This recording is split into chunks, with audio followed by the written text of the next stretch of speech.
All right, guys, we back. Hopefully we're ready to rock and roll this time. Just give me a moment. As soon as we have one, we'll get a comment screen. Yeah, YouTube shows good, and Facebook now. Let me just go ahead and we'll do the comments, get the comments going.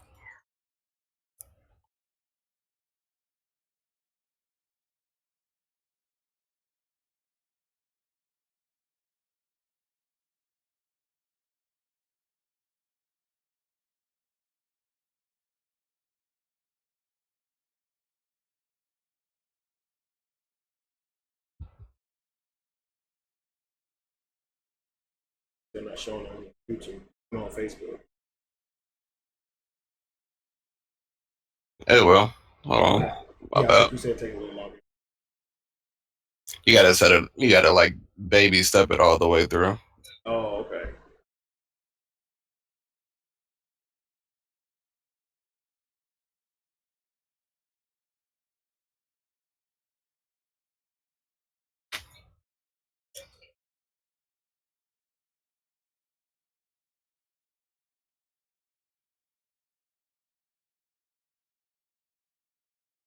So the Facebook one should be going live.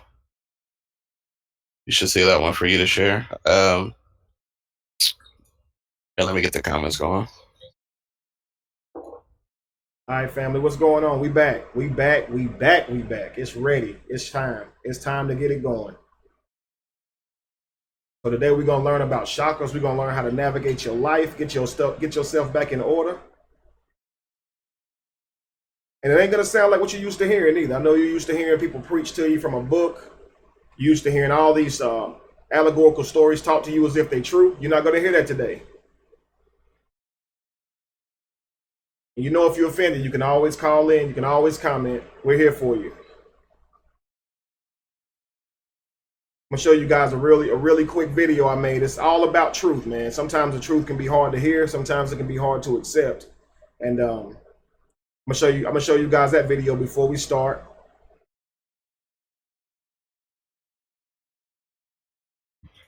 You want me to go ahead and get the video started for him while I get everything else set up? Okay. Just let me know. Yes, sir. And you already know I brought you guys a treat today. You know who y'all been asking for. I don't see the comments. I know. I'm getting that set up for you. Give me a sec. You know who you guys been asking for. I want you to comment who y'all been asking for. I just want to see if y'all in the building. I want y'all to wake up. I want to make sure y'all ready to comment, ready to respond. I want to know how y'all feel out there. Who y'all been asking for dang near every week for the last 3 weeks?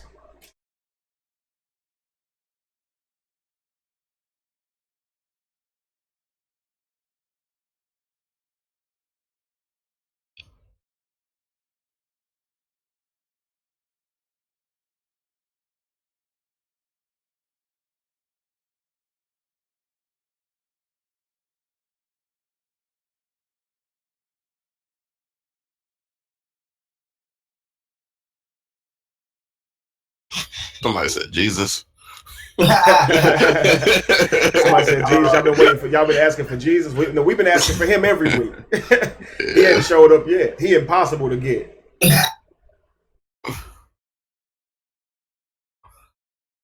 Last time I hit him up, he said, "I'll have my people call your people."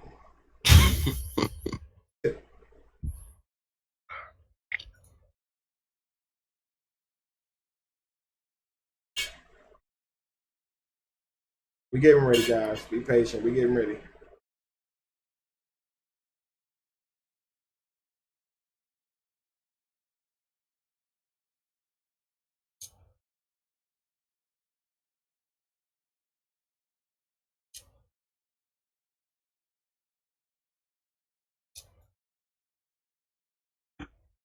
All right, I see you guys. All right, let's do it. Let's do it. So y'all been asking for young Pharaoh, right? Huh? Every week. You sound like young Pharaoh. You should get young Pharaoh, right? Well, I got young Pharaoh. There you go. There we go. Say somebody already saw you on the feed. It was given away. I'm imagining nobody saw those flyers, we put out.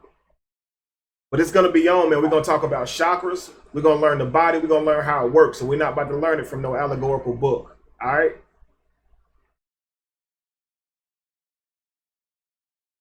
All right, so look, with no further ado, I'm not going to keep y'all. First, I want to show you this video we put up. It's all about the truth, all right? So let's get that popping, Josh. No further ado, I'm not going to keep.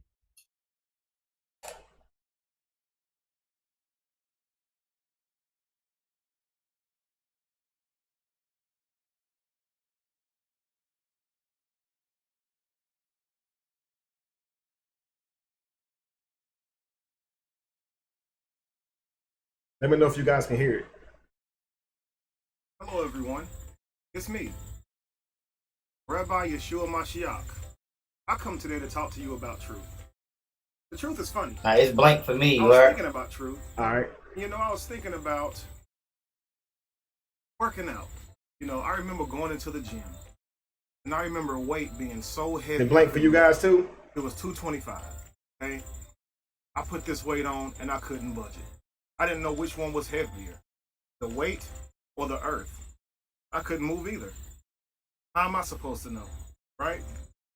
But as I began to work out, I started to notice it's getting a little lighter, but I couldn't get over the hump. I couldn't get over the hump. It was all mental. I didn't do it until one day someone piled up. Yeah, still no. I still don't hear no sound. Yeah, it may not show on your screen. 225. Yeah, they said make sure that we coming through the YouTube. 2 people in the YouTube chat saying they're not hearing us or seeing us. So they actually put you gotta. Did you hit broadcast on the from your YouTube end? Let's see. Hang on one second. So some people see it, some people don't. We got to get it so all of you guys can see it.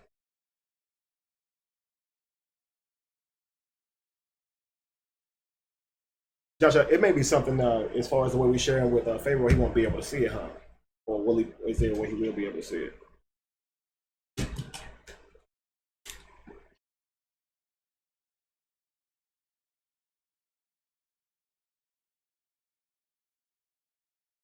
Josh, can you hear me? I had myself muted. I'm sorry. Half the people said they could hear, half the people said they couldn't. Everybody should be seeing it the same, either all or nothing. So, I mean, everything's a go on Facebook. Is just YouTube. People on YouTube is actually, I'm looking at it now. On YouTube it still says waiting for Kevin Wesley. So I would. Oh, that's the one link that the timer. Yeah. So I think it didn't go through with the timer. Let me send you the one where it's actually up. That's the chat's not even. The chat shouldn't even be working through that one. Yeah, that chat ended up messing up when we first started. Oh, okay. I'm glad you said that, man. You've been sending that thing all over the place. Yeah, okay, cool. But I'm gonna reshare it. All right. So you want me to take down the previous ones I've shared and then share this one? Yes, please, man. Yes, I'm sending it to you. All right. I'm gonna do it right now. All right, cool. Would you send it to me through Facebook? Yeah, I'm gonna send it through you through Facebook. Okay, cool. Because they like, we don't see. I'm like, oh man, I don't know. Okay. Yeah, they send it to you on your end. Yeah, mine, everybody's fine. They can see you just fine. Okay. All right, guys, we're just giving it a little minute so Pharaoh can get the link and have his people come into the feed with us. So we're gonna start the video back from the top. We're gonna bring it back. What's up, Neil Brown? What's going on with you? Yeah, we got it straightened out now, Aisha. Thank you very much. You guys are so cooperative, man. You know, as long as we have a mistake or just a little, a hiccup, here you guys come with the answers. I appreciate that. Black Jesus had his guns out. He was a carpenter, man. You always see him on the cross as somebody real skinny, but, he didn't exist. But if you believe in that stuff, he swung a hammer, and hammers probably weighed a whole lot more then than they do now. They didn't have cranes, so they had to lift everything. So I imagine if you were a carpenter then, you probably were a lot, physically stronger than you are now. So for anybody who's trying to size Jesus up. How you looking on your end, Pharaoh? Can you see it? Yep, I got it. I'm actually just resharing it now. All right, cool. Let me know when you're ready, and we'll start the video up. We should be okay. Okay. So, guys, this video is for all the people who are on here who are not used to hearing truth. All right. So Jesus had an epiphany, and it's really cool. You guys got to hear it. It's amazing that this man has been around for forever, for eternity, and still having epiphanies, you know. But this one today was absolutely powerful. It actually moved me. The brother saw a lot about truth that I didn't even notice. It's really crazy, man. You know, truth doesn't care how you feel about it. Truth does not care if you're ready to hear it or not. The truth will always be the truth. So the people that can see the truth, they're at a different journey than you. So when you see something, you get angry. I see a lot of people, they're upset about, you know, Jesus actually doing videos. You know, they mad about how he looks. You look, Jesus chose to use the image of Caesar Borgia. So, because most of you guys wouldn't know who he was if it wasn't for that image, okay? Yes, Jesus got tattoos. Y'all know he was branded for your namesake. All right, we ready? All right, we good. We shared. All right, bet. All right, let's play the video. Lorenzo also sent you the link to your email. I know you're in the chat, so. All right, let's go ahead and start the video back up.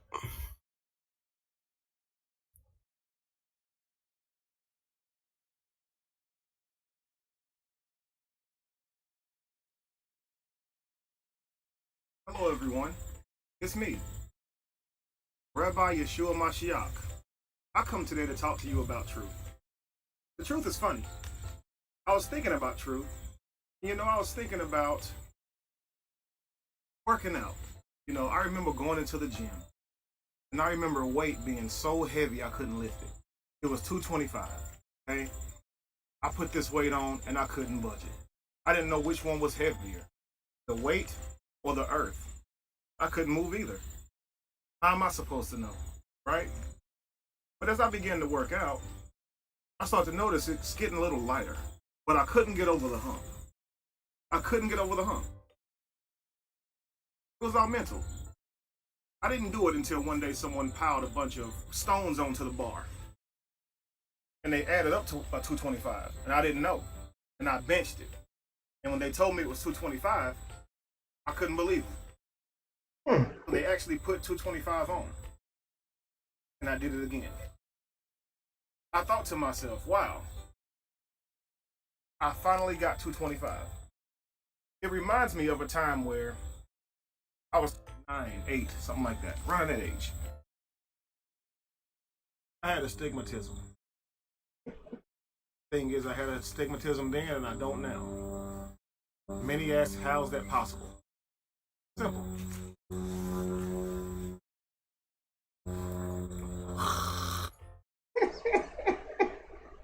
And it was the first time I saw Hebrew on the walls of Egypt and really noticed it for the first time. I just couldn't bear the idea of a man having the exact same lifestyle as me. I mean, going to a virgin and everything. I felt plagiarized. When I saw this, I was frightened, and I immediately ran to my mother and just, you know. Mama. Mother was young. She was only 12 years old whenever I was born. And the fact that she looked young didn't really help either. In panic, because I could not believe that someone else had lived before me with my exact life. I couldn't handle this truth. What's wrong, baby? What's wrong? I saw a picture that looked like me. It was kind of like when I first started trying to bench 225. I could not get it to budge. I was too weak for it. I couldn't do it. But it's funny. I began to get so strong in the gym. Okay? I remember benching 225 30 times. And all of my buddies went crazy. They couldn't believe it. I couldn't believe it. And I said to myself, 225 is light as crap. But I thought about it. 225 can't be light because 225 is always 225. It's a measurement, it's a unit of measurement of a weight. 225 is always 225, no matter what it is. I realized the only reason I called that 225 was only because it weighed that amount. And it wasn't no fact light. I had just became stronger. I was very strong, actually. I got it 30 times. But I understood the parallel. The same way once I could not get that 225. Now I'm doing it with ease. It's the same way the truth reveals itself to you whenever you're willing to dive in and learn. The thing that used to make you upset will one day set you free. The truth never changes. It doesn't need to. But you have to change in order to accept truth. This was the epiphany that I had. By the time I was 12 years preaching in temples, I had this fully understood. I had grown men and women listening to every word I was saying. The glory of God was being shown through me. And those were the good old days, preaching in temples. It's funny, but I didn't realize till later that the sun at 12 noon was the Most High. They were never talking about me. I was embarrassed to say the least when I found out. I wanted to tell you guys today about truth. And I want you to understand that sometimes in the beginning, it may offend you. But as you develop, truth will make you stronger. The truth will make you free. I'm Rabbi Yeshua Mashiach. Till next time, I love you.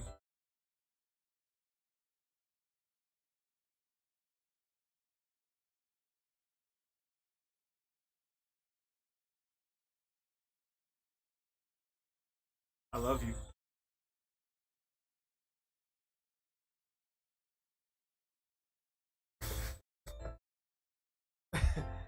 Follow me on Patreon.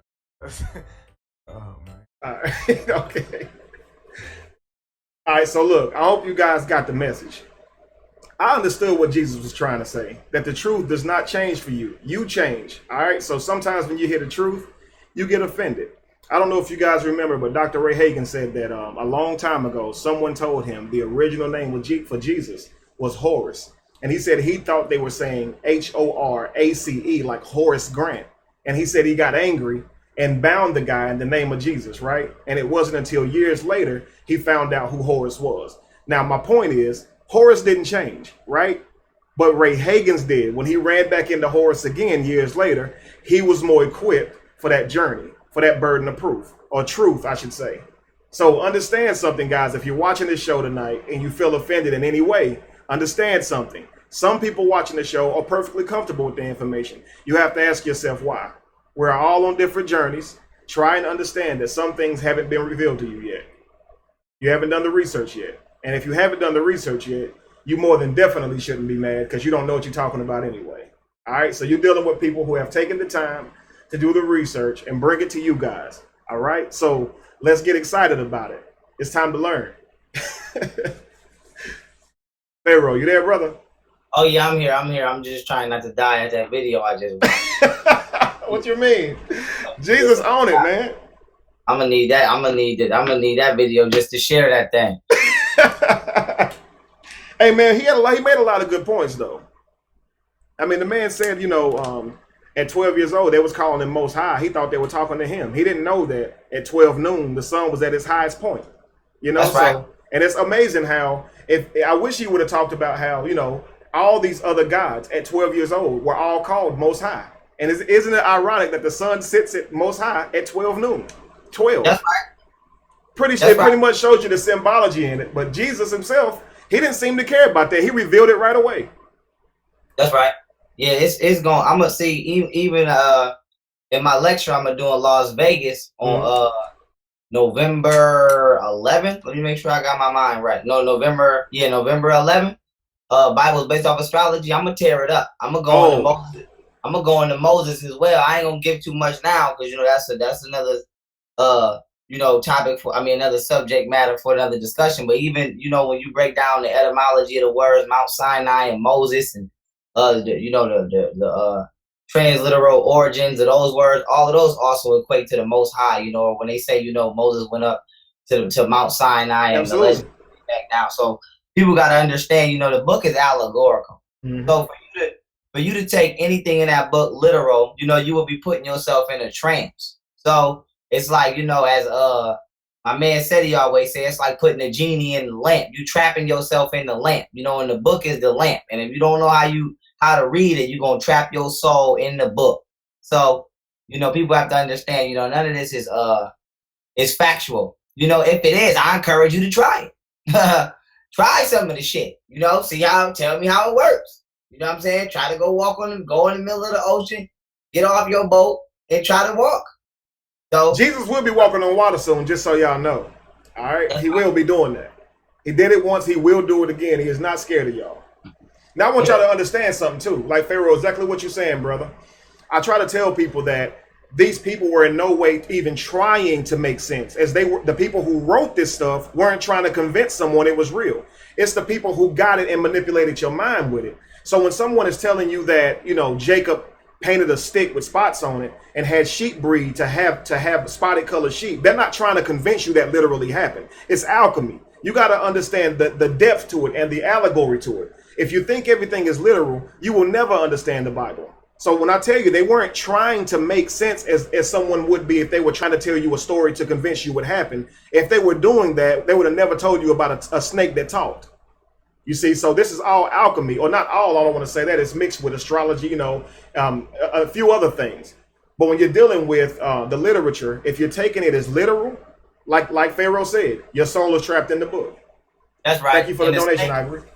A snake doesn't have vocal cords or a larynx at all. So there's no way in hell, a snake has the physical capacity to produce a vernacular expression on a level that we call sound being expressed in the form of what we call a voice. So, goddamn, y'all. At some point in time, common sense, even if we don't just say science, common sense is going to have to kick in here. That's like saying, a penguin, fried some chicken. It doesn't have opposable thumbs. It can't use, kitchen utensils. So at the end of the day, we don't care who told the lie. It was told, and goddamn it, even if God is real, hypothetically, he's a goddamn liar.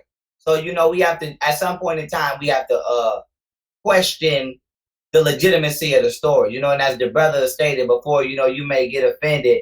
I just want to let you know, I don't give a damn. I don't. So, I ain't as nice as brother. And I want y'all to know, I have invited Pharaoh to be Pharaoh. I wouldn't go get him to come on here and be me. All right. So if you call in with that craziness tonight, Pharaoh, hey, do your thing, brother. Oh, I will let you know the truth. I'm gonna tell you this real. See, my thing is, I don't want nobody to think I disrespect people, but I don't put no frosting on old food to make it taste good. I'm gonna give it to you, bro. But that being said, we don't. Our people have been enslaved for over 2,000 years, and that's what people fail to realize. So y'all, even when we talking about slavery, we're not just talking about. A lot of people are stuck on the European end of the deal, but that's the last time we was enslaved. We were enslaved by the Arabs. We were enslaved by the Portuguese, which is another form of Caucasian. Remember, Caucasian means dead, and Asian is anything deriving from that continent. Caucasian means a genetically dead Asian.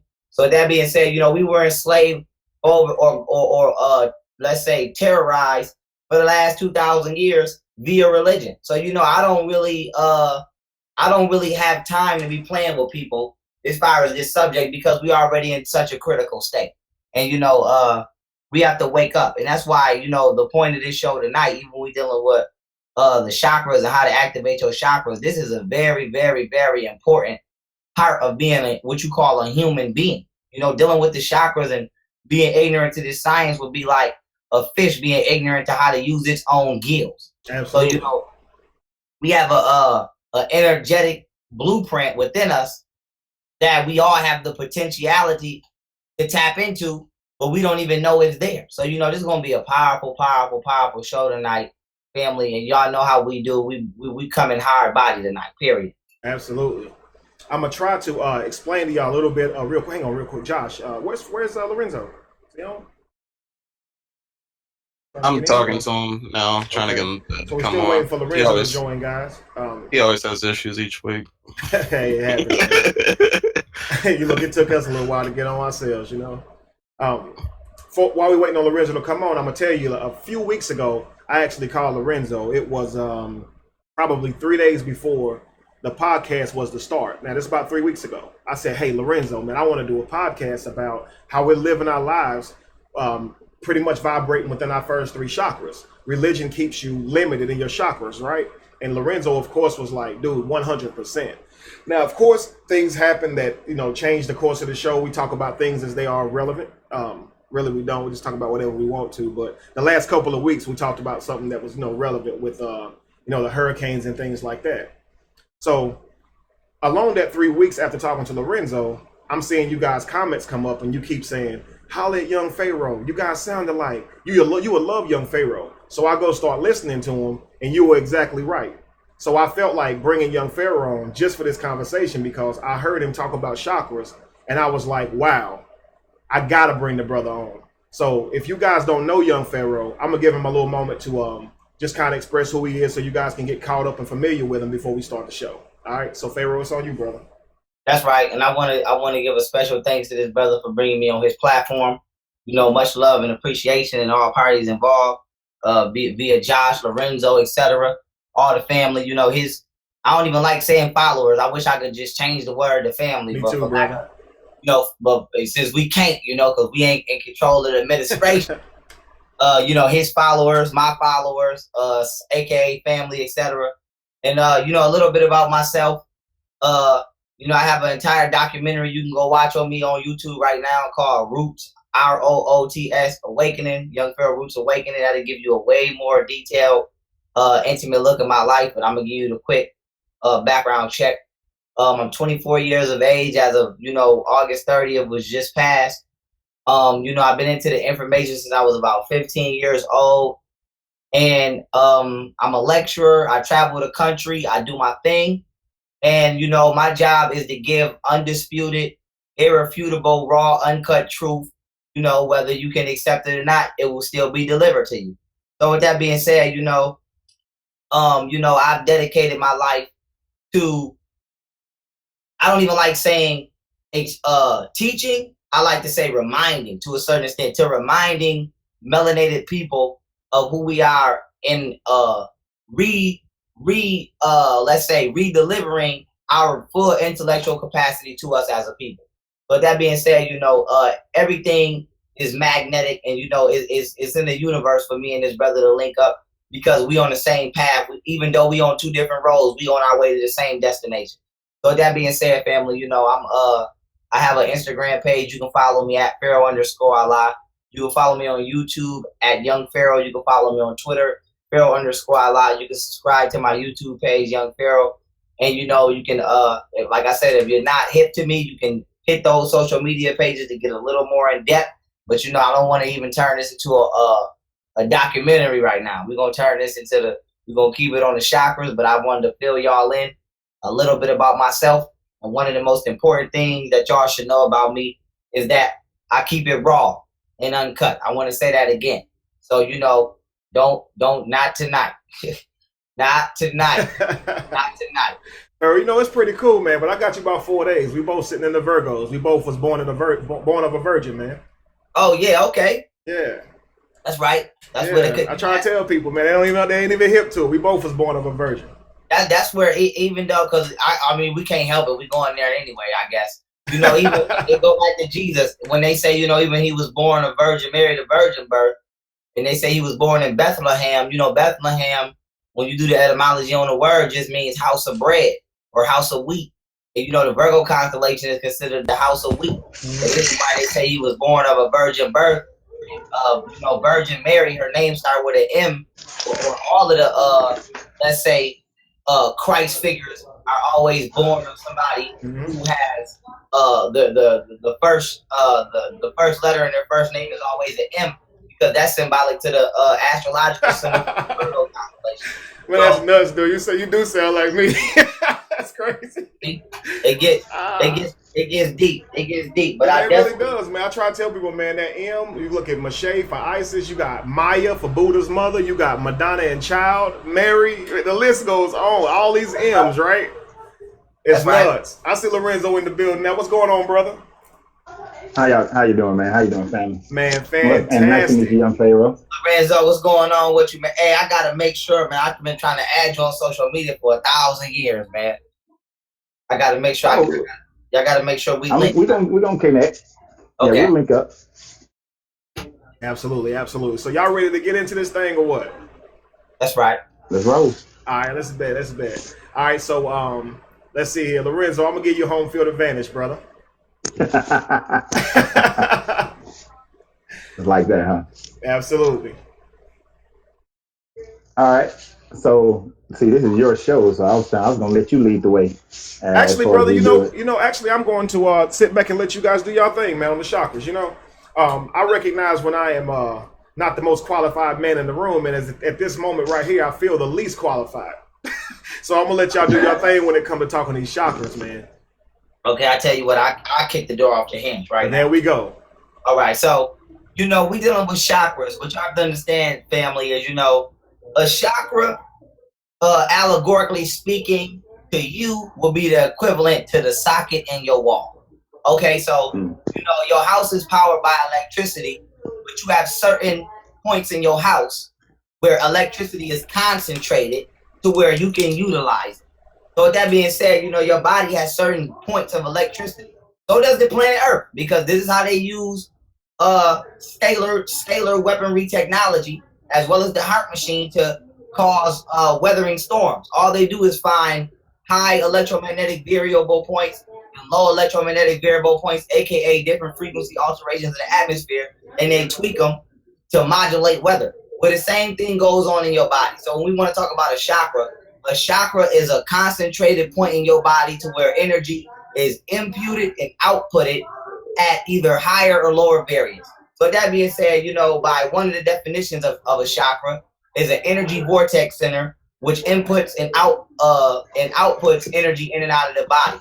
So that being said, when we're talking about a vortex, the difference between a spiral and a vortex is a spiral neither ascends or descends. So a spiral is like looking at a candy cane or a peppermint. A vortex is a spiral that ascends or descends, which means it will become a tornado or it will become like a cone or a funneling point. So that being said, your chakras are vortex points because from the front of your aura, what in science is called a biofield, they ascend and they push out and they spin clockwise, which is but let's say symbolic to the physical realm or the material world. And then when they come out of the back of you, they come out of you in the same format, which is that vortex cone, but they spin counterclockwise, which is symbolic to your subconscious self or your metaphysical self. So remember, meta just means beyond, and then physics is the study of what can be measured within length, within time. Length, width, and distance, aka time. So metaphysics is just a study of what is beyond physics. And you study things that are non-tangible as long as it vibrates anywhere below 432 terahertz frequency. So I have to give y'all that science so that y'all understand this, because physical reality is only created once the sun vibrates to 432 terahertz frequency. But anything below that still exists. It just doesn't exist in a wavelength to where you can measure its length, width, distance, height, etc. You can't calculate it. So that being said, your soul vibrates outside of what you can calculate. So your soul is considered metaphysical, beyond physical.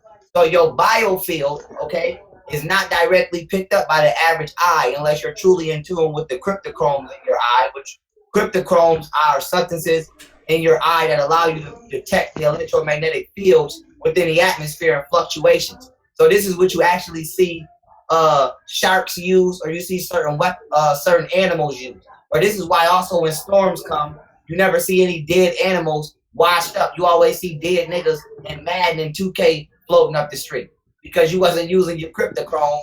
You was too busy watching VH1. So with that being said, we have to understand we're talking about the chakras. I want to lay the blueprint, because I don't want nobody thinking that this is some Hindu science. It is a melanated science, okay? And it's our science, and it has been taken from us and accredited to a culture that is actually a culture vulturing gas society. So that being said, I want to put the science behind it before I even go into it, so that people Get away. understand what we're dealing with. And I'm gonna kick it to the guy Larenzo, and then from here on and here on out, we will fully educate you on the science of chakras inside and out. Wonderfully put, All right. brother. Thank you very much. That was. Hey, Josh, do me a favor. Josh, throw up picture number 1 that I get sent to you. And guys, what picture number 1 is, when as soon as Josh get this up here, is what young Pharaoh was just talking about a few minutes ago. The one Picture with the number map, 1 is right? going, huh? The one with the map. Yep. Yep, that's up. Now, what he was talking about earlier, how the Earth has chakra points. The Earth has energy points and has vortexes. This is what many Reiki masters and other people who commonly look at chakras will tell you where these chakra points are in the world today. And each chakra color and point has a representation. For instance, we see that in Mount Shasta. That's where the chakra for foundation, that's the foundational chakra for survival, is located right now, in America. And as you tell, these chakras, they go all over the world. We see that our purple chakra, well, one of our chakras, the blue chakra, the chakra for communication, is in Egypt right now. And these chakras move over, in a 3,000 year process. They do move around the planet. They're not stationary, which is why powers change on the planet, which is why those whose third eye is open, the spiritual centers of the planet, moves over a course of time. Now, the thing about it, as he was saying, most animals are connected to the Earth's magnetic field, to the chakra points, and they have an understanding of this.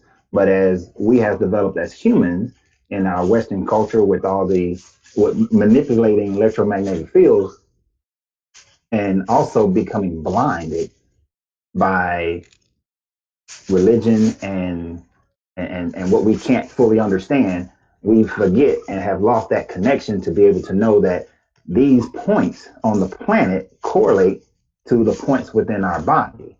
And if Josh can throw up number 2, because I want to really get into the actual body part, but I wanted people to see exactly, what the brother was talking about, as far as this is not just something that's just inside the body, but it's inside the whole planet. And so we have our hermetic idea of as above, so below. It goes as far as the body is concerned. It also goes as far as the planet is concerned. But your complete health, okay, we don't get the whole thing on there, but your complete health is connected to your chakra points. Each chakra point is connected to organs of the body. Thank you, Josh. Josh is the man. It connects to different body parts. So, like, when you look at your many people will focus on their sacral chakras. And before I get there, let me explain this. Most of the time when you're born, you go through a chakra process as a baby. Think about when a baby's first born. First thing that baby's concerned about is it needs a foundation. It's looking for security. So it's looking for survival. So the first thing the baby wants to do is always, it wants to eat. That's what it knows. It wants to make sure it gets nutrients. Then as the baby starts to develop, it gets into a sacral chakra, which is, your sacral chakra, which is your sexuality. Now, understand, sexuality doesn't just necessarily mean the act of sex. It's also talking about intimacy, contact, touch, which is why, they've shown where when a child is born, if they're left alone without security, then they falter on their foundation, and it can help them. It can hurt them a lot. When a baby is not touched, if you leave a baby alone and you don't touch the baby, it can create psychological problems with the child, and they cry out. And they've even seen where babies have almost died from a lack of intimate touch. Then we get into that power chakra, your solar plex chakra. When you get there, usually at that point, this is when the baby starts doing those terrible twos, where you start to be curious and pushing the limit of your current surroundings. Now, unfortunately, most people get stuck right there for the rest of their lives. And because we get stuck there and don't access our chakras, our body that goes along our spine doesn't fire off the necessary energy to keep us, in a healthy state. And I know Kevin is probably going to want to go all into how food, and yes, we're an electric being, so we need electric food, you know. So some of the music is killing our chakra system, is killing our body. Some the music that we listen to and the different megahertz that the music is played at, you know, those things can also kill our body and stop our chakras and cause them to slow down.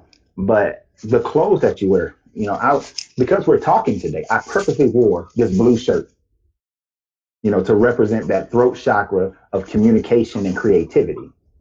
But when you look at the body, you see that each one of your chakra points by the color code of red, yellow, you know, your blue, green, or green, blue, purple, and violet are connected to the different parts of your body. So like our third eye, that third eye is connected to your pineal gland, right?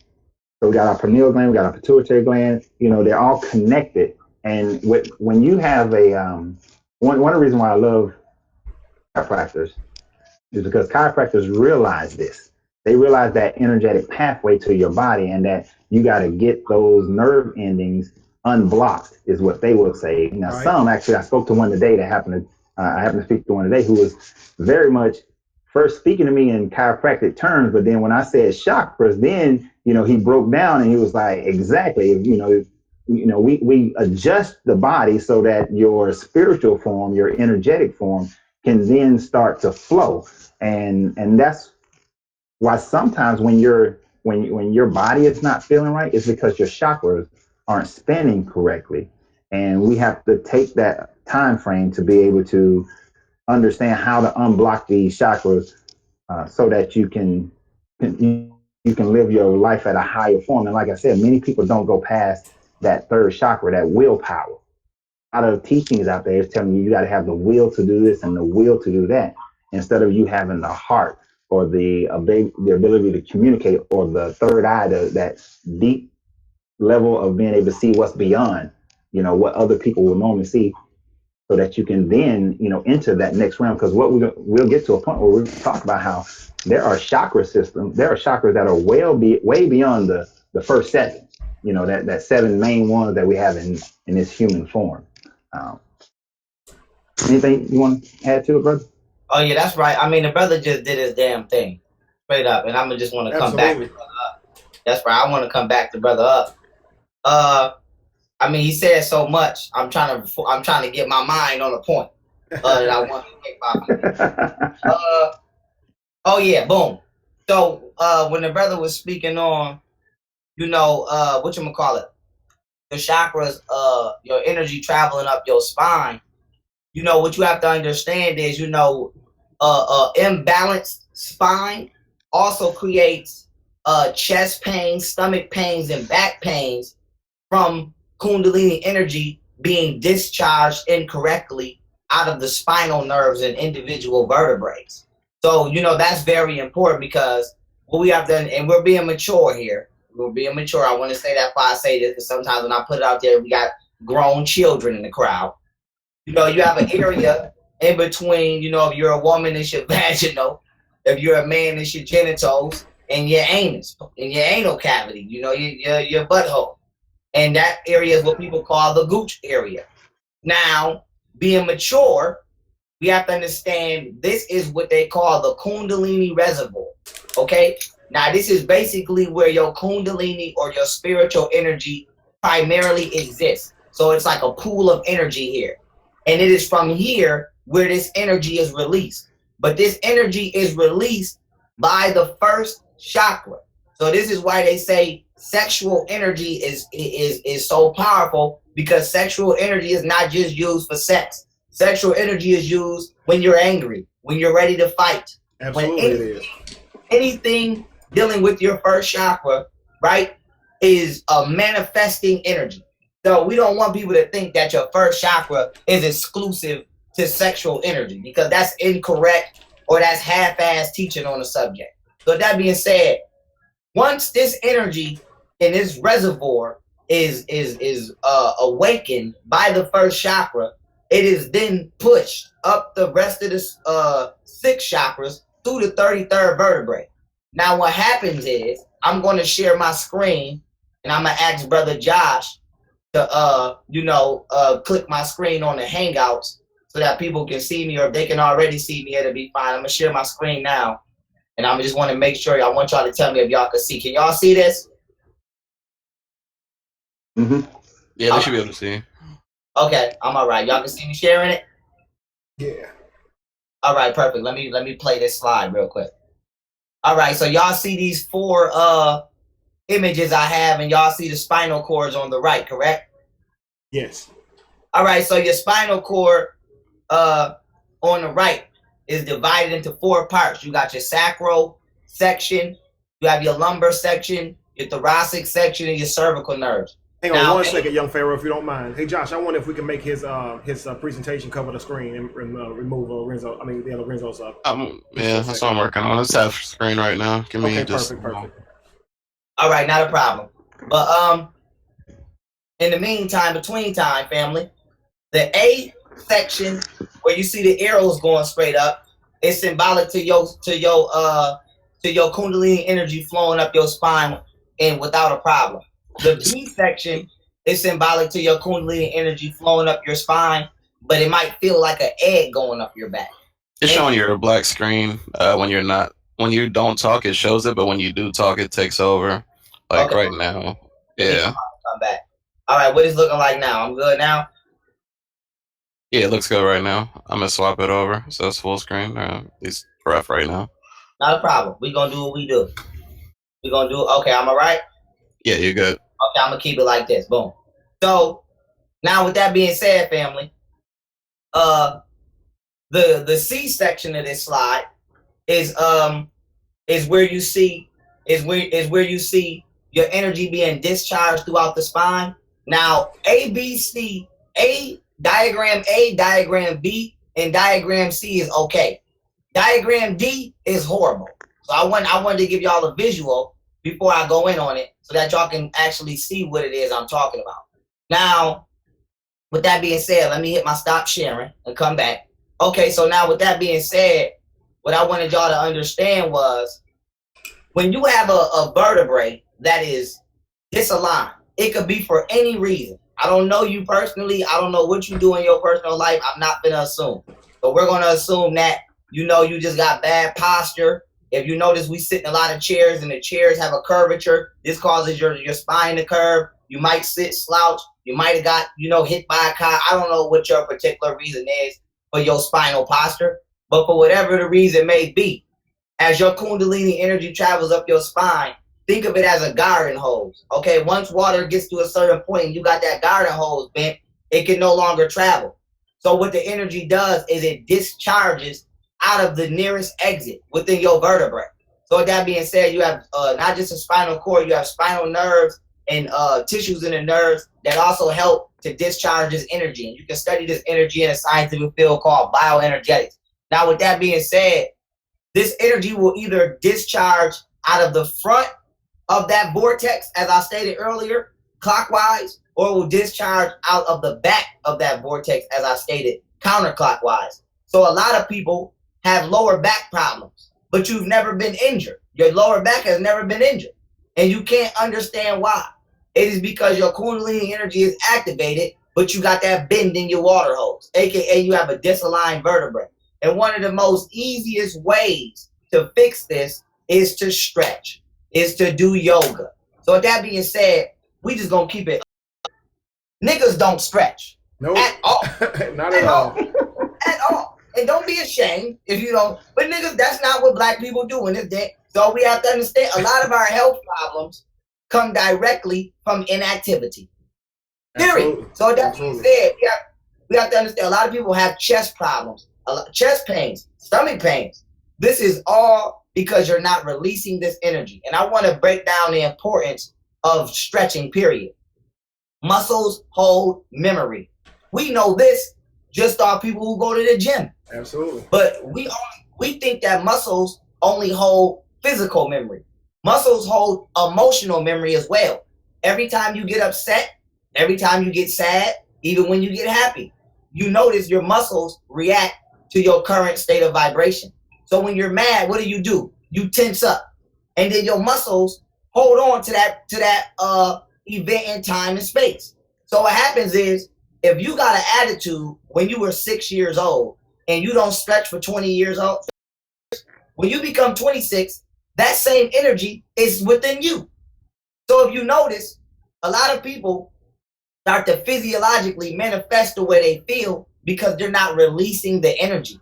So a lot of people, if you get, prison is the perfect example. If you look at prison, everybody walking around tense, everybody walking around looking angry. That's because they're holding on to all of this negative energy and they're not releasing it. So with that being said, one of the most crucial, I'm gonna say it again, crucial things you can do is stretch, because you release energy from years ago. So you might have had an attitude because your mom didn't told you when you was 15 you couldn't go outside. And you're 25 years old and you wonder why sometimes you just get an attitude out the blue for no reason. That's because you still ain't get over the fact you couldn't go outside when you was 15. Nigga, do some yoga and let that shit go. So with that being said, we have to understand, we talk about the chakras, as the brother just was speaking on, you know, they're critical. Because when we're talking about activating them, a lot of us are blocking them our own selves. And we have, realistically, we have thousands of chakras. But, you know, we're not going to pinpoint. I can go right now and grab my book and show you every last one, but I'm not going to do that. So with that being said, you have the 7 main chakras. And then that makes up one layer of your biofield. Think of your aura like a cake. But then outside of that, you have 14 other interconnecting smaller chakras. And then the next layer after that, you have other interconnecting chakras. And this is how you actually feel things coming into your life or coming into your physical being before they physically get there. So if you go outside and you feel like, some people can go outside and be like, damn, I feel like something bad about to happen. Did somebody get shot? All you did was digest the energy bioenergetically before you had the physical experience. So what you have to understand is you have layers to your being. And yes, your aura can be measured.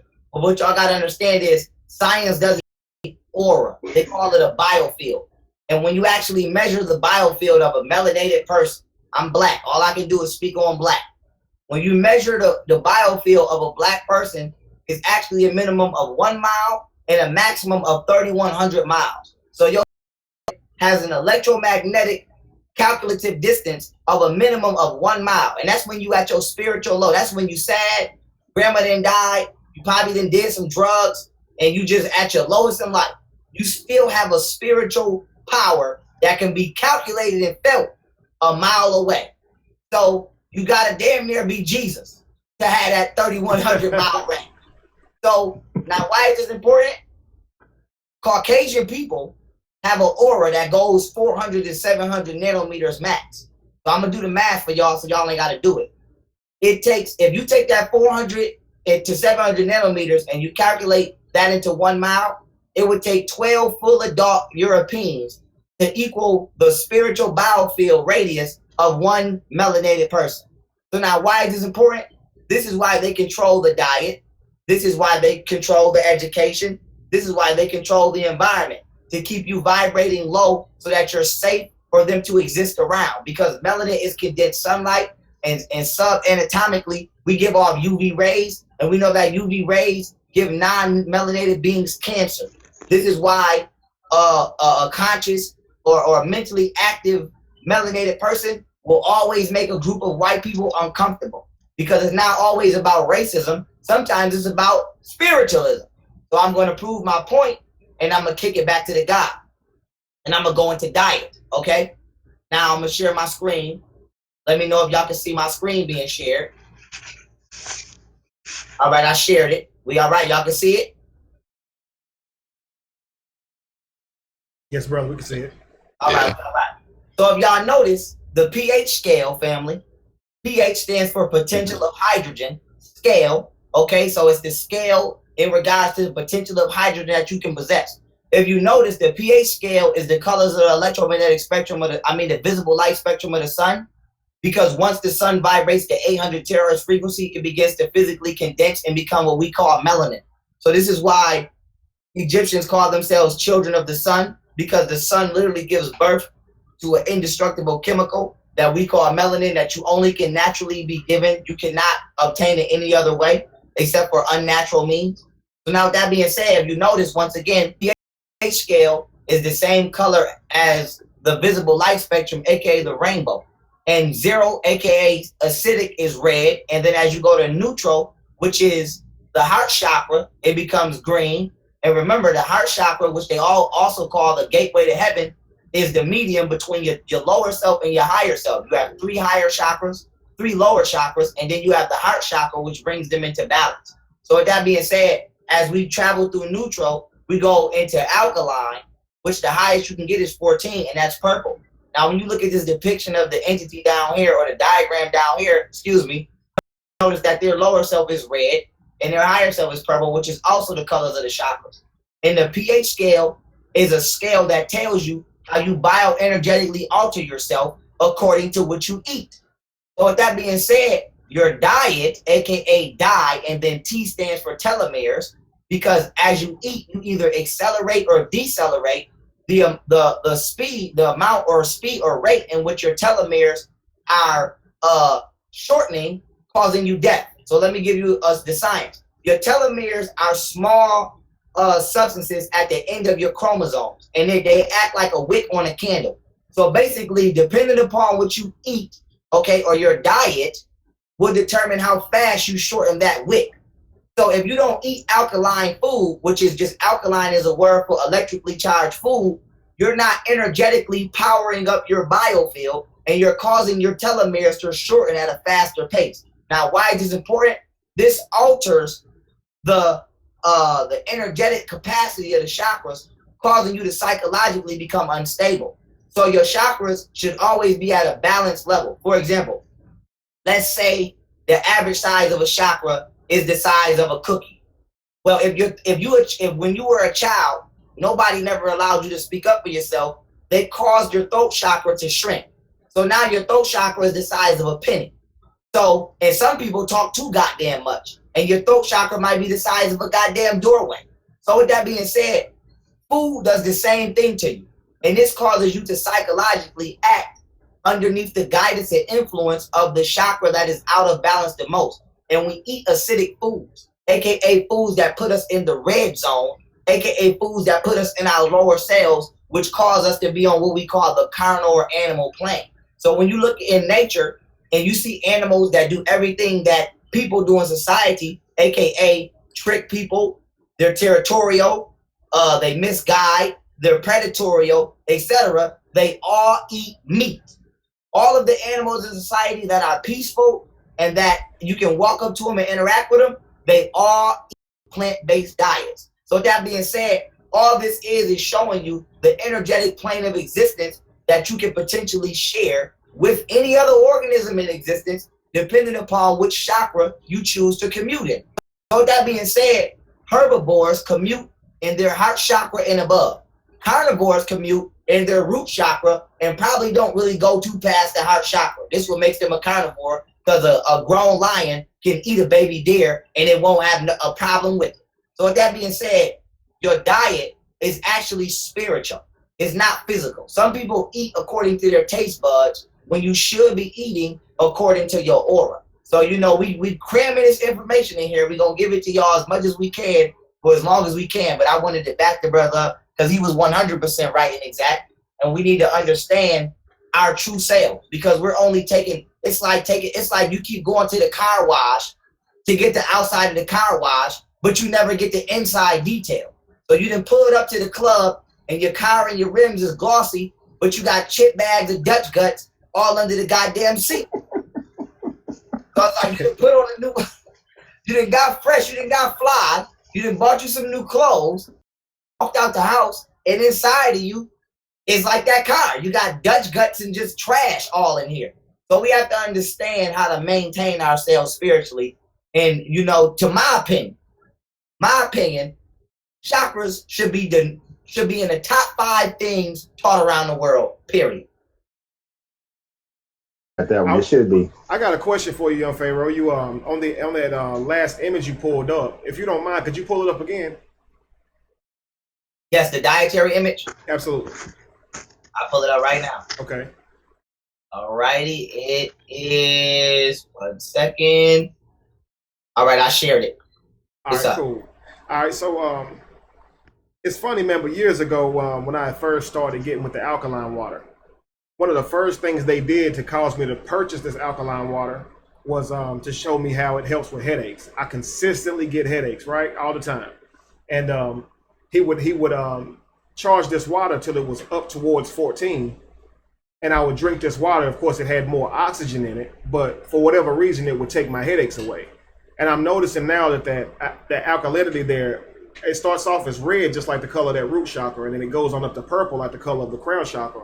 And you're not looking at a chakra form. This is a dietary format. Is that 14 purple because the higher the alkalinity, the higher the chakra, or anything like that? And why does it help with alleviating things like headaches? Yeah, the number 14 on the pH scale is just basically the highest number that you can go according to this pH scale as far as alkalinity. So, and then that also deals with, comes back to 7. You got the 7, you got your 7 chakras, and then you double, the pH scale is just the number 7 double, you know what I'm saying? And then, whatchamacallit, as far as the water and them calculating it, we're not the authors of this scale. So according to our knowledge, it stops at 14, but I wouldn't be surprised if it went higher than that. But, as far as the alkaline water, the science behind that is this. Water contains electrolytes. And let me say this before I continue. If it's buffering for anybody, go to the little settings gear that you see at the bottom right of your screen when you like, if you was to move your mouse on it and make all of the icons pop up, and change it to 720 HD. It'll stop buffering. So if it's buffering for you, it's only because you're watching it at a low quality standard. Now jumping back on my point. Yeah, water has electrons in it. So, like in nature, when water flows and it's coming in contact with the rocks and the minerals and things like that, and that's naturally in the environment, these minerals and these rocks are not only dispensing natural nutrients into the water, but they're causing it to become electrically charged due to the friction. So it's also it's like the same thing as rubbing two sticks. As water is constantly coming down the river and it's crashing into rocks, it's becoming electrically charged. So alkaline water that still holds an electrical charge, because you can drink water and it can be dead. Like the only thing that makes you dead, by definition, death is the permanent terminations of the biological functions which sustain a living organism. So basically, once your nervous system no longer can contain the electrical conduit of your soul, your body dies. So water can be dead if it's not electrically charged. So the point of the pH scale in regards to water is to tell you if it still has an active electrical conduit within the substance itself. So that being said, and then that's to keep it simple. That's just hoping that you just got some dead water. That's not to add the bullshit that the government puts in the water, et cetera, et cetera. That's just, I wouldn't care if you had alkaline water or not. The shit they put in there, you don't want no parts of that. Absolutely. So that's just the science behind, people scaling the water and, water being healthy or not. Because also, like, as you can see, I'm drinking water out of a glass, and glass is nothing more than a crystal. And, crystal holds frequency, because a lot of the time, and, some of us do it. I still do. You might see me at my lectures, drinking a Fiji water out of plastic. Shit, I have no other choice. But I know the science. But, when you drink water out of plastic, the plastic deteriorates, especially if it's hot. You ever just leave a bottle of water in the car or something, and it be so hot and the water be hot? So that being said, the chemicals on the plastic, seep into the water, and now you drinking plastic and whatever is in the water. So we want to understand, we're talking about trying to get the purest source of hydrogen and oxygen, to keep ourselves electrically charged. We have to understand all of the active ingredients that it takes, for this to become. So, when we understand the true science of the chakras and what it takes to keep them powered, it's scary once you look back at society, because you say, well, goddamn, where's the safe water at? Right. And it's like, well, we gave that up because, we was too busy worrying about we was so busy looking this way for Jesus they was running off with the water that way. So it's we have a lot of ground. We have a lot of ground that we have to recover. Period.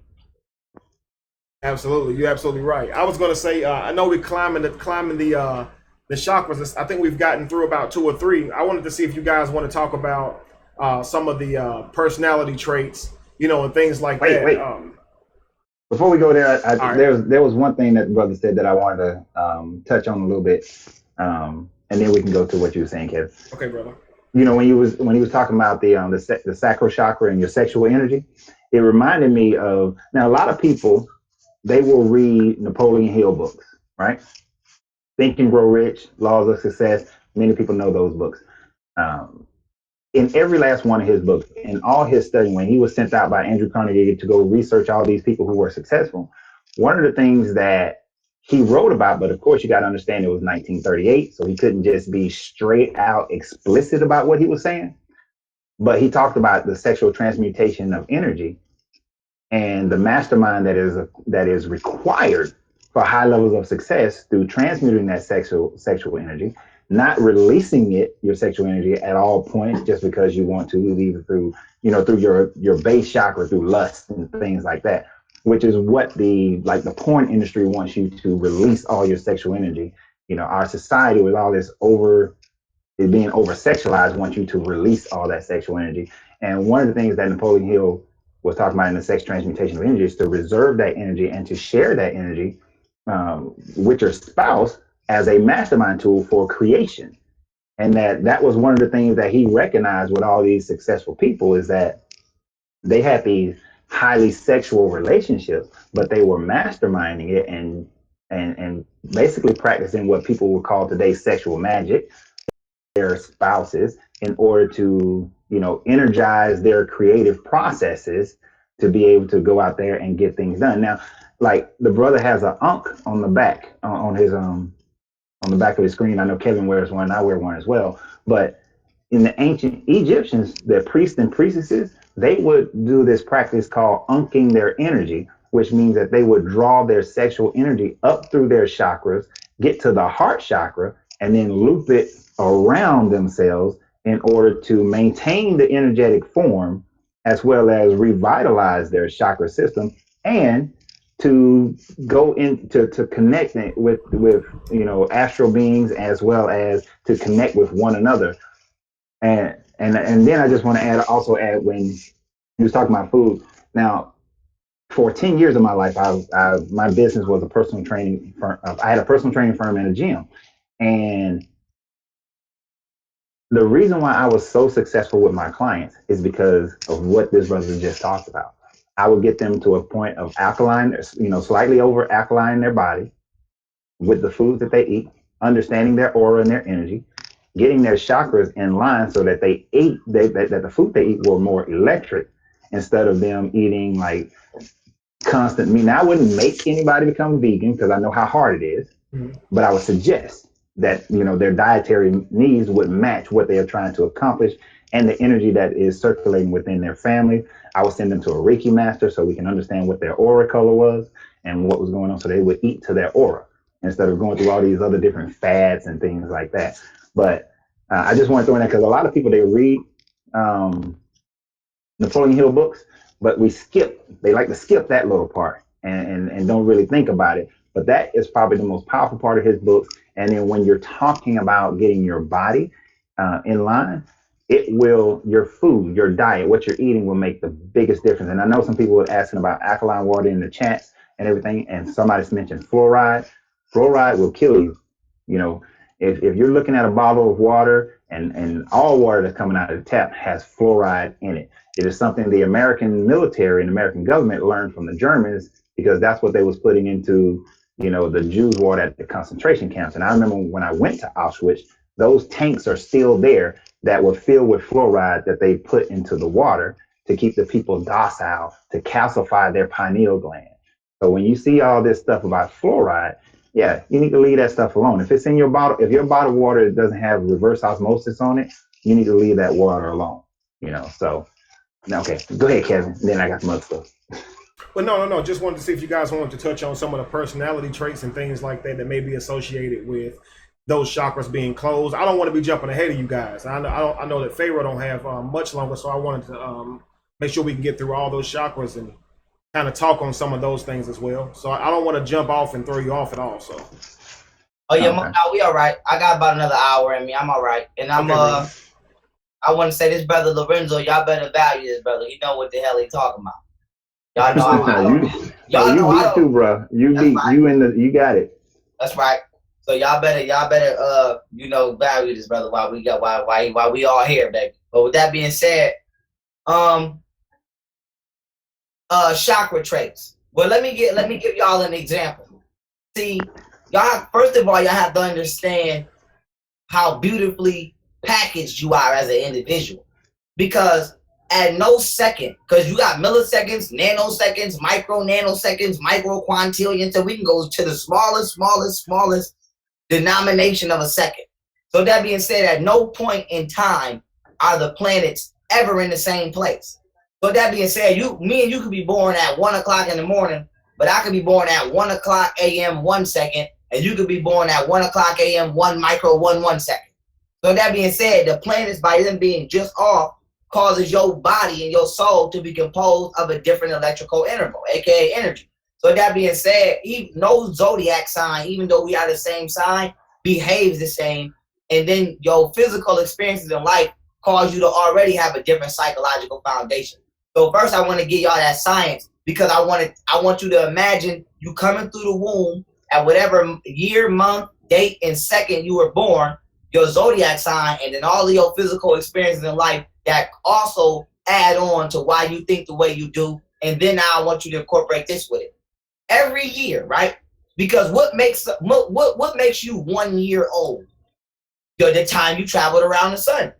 So only thing that makes you 2 years old is that you have biologically and physiologically went around the entire frequency that we call the sun one time. So that being said, what gives people different ages is the fact that they've been around the sun different amounts of times. So now with that being said, every year that you go around the sun, you move up in yourself a chakra level. So when you're 1 year old, you're in your root chakra. And as the God stated earlier when he was breaking down the science of the babies, then they started to come into their sexuality, which is their second chakra, or around 2 years old.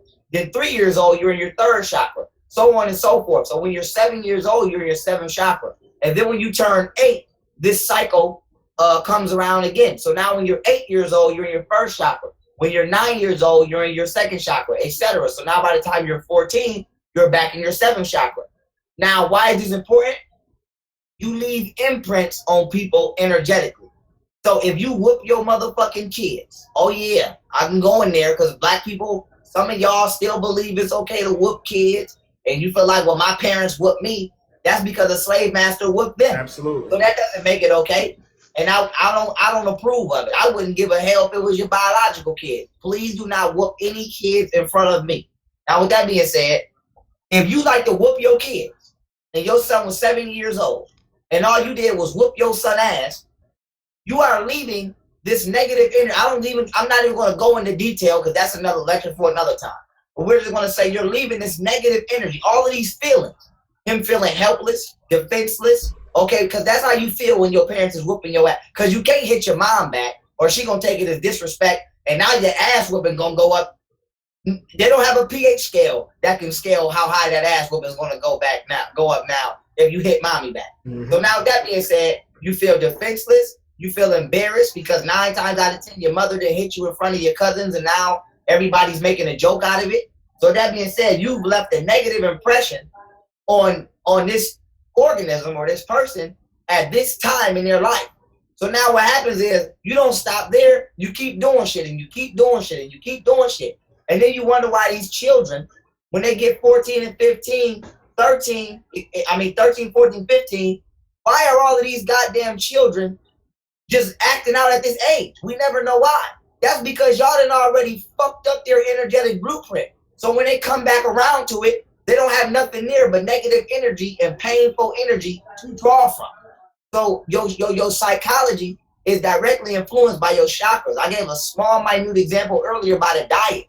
But what you go through in life also re-manifests itself as you come back around.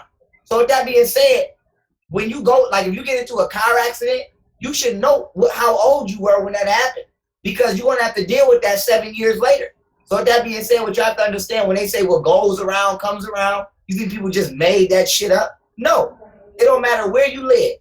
Winter time is coming. Even if you don't experience the snow, you know for a fact that we will be south of the sun in a certain amount of time. So with that being said, same thing going inside you. Whatever happens to you at a certain age, you're going to have to deal with that shit. So with that being said, your psychology is either being placed in a healthy or unhealthy state, depending upon not only what you go through, but what your parents put you through as a child. And a lot of us as adults, I don't give a fuck if you're 7. A lot of us as adults, whether you're a young adult, you're in your mid-adulthood, or you're an elder adult, we are still recovering from childhood. And we don't even realize the shit. So with that being said, you know, this is important because... That's powerful, super powerful. I was going to say, man, I hate to interrupt you, but it's like, I was talking about this last week, and we were talking about how, you know, the children are a product of the parents' ignorance. You know, that's right. I learned, man, my children were babies still, not babies, but really small. And I realized I would never whip my children. I felt no need for it. My children are straight A students, if that even matters in this pathetic government system. But my children are now homeschooled, for those who don't know. But when they were in you know, typical school, public schools, they always made straight A's. Okay, and I never whipped them. So you don't have to think that you have to whip your children for them to go out and be disciplined. The problem is, a lot of parents don't realize what they're doing to their children. You said 2 things earlier. You said diet, and then you spoke about how we're treating our children in terms of how we punish them. A lot of parents don't understand. They give their children high fructose corn syrup, right? All these sugars at Kool-Aid, all these type of things. You give this to your children, and now they have a sugar high. Your child can't control it. Those chemicals are going to react in that child some type of way. And now your child's all over the place, and you whip them. So you don't understand, like, the abuse is so high because the child is like, why am I being punished? I'm happy. This sugar has got them on cloud 9, and now you whooping them. You see what I'm saying? We have no clue we're doing this to our children.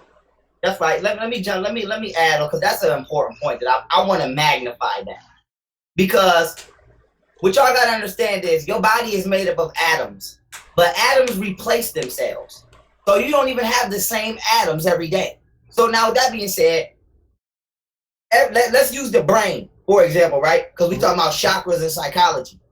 Every 60 days, your brain completely replaces itself anatomically. So even though you have the same thoughts, you don't even have the same physical brain that you had 2 months ago when you think about some shit you did 2 months ago. Now, why is this important? Your brain replaces itself with what you put in your body. So you've been feeding this little boy fruit roll-ups, goddamn gushers, all kind of bullshit, and you wonder why the boy can't sit down. He got a goddamn fruit roll-up brain. So we have to understand, you didn't fed him like and create him into an artificial hybrid entity that you couldn't control. And then you gave up your spirituality for Jesus Christ, which means you don't have a spirituality. So you could never get to the intricate part of your child. So you physically made them submit because you couldn't spiritually bond with them into a loving union.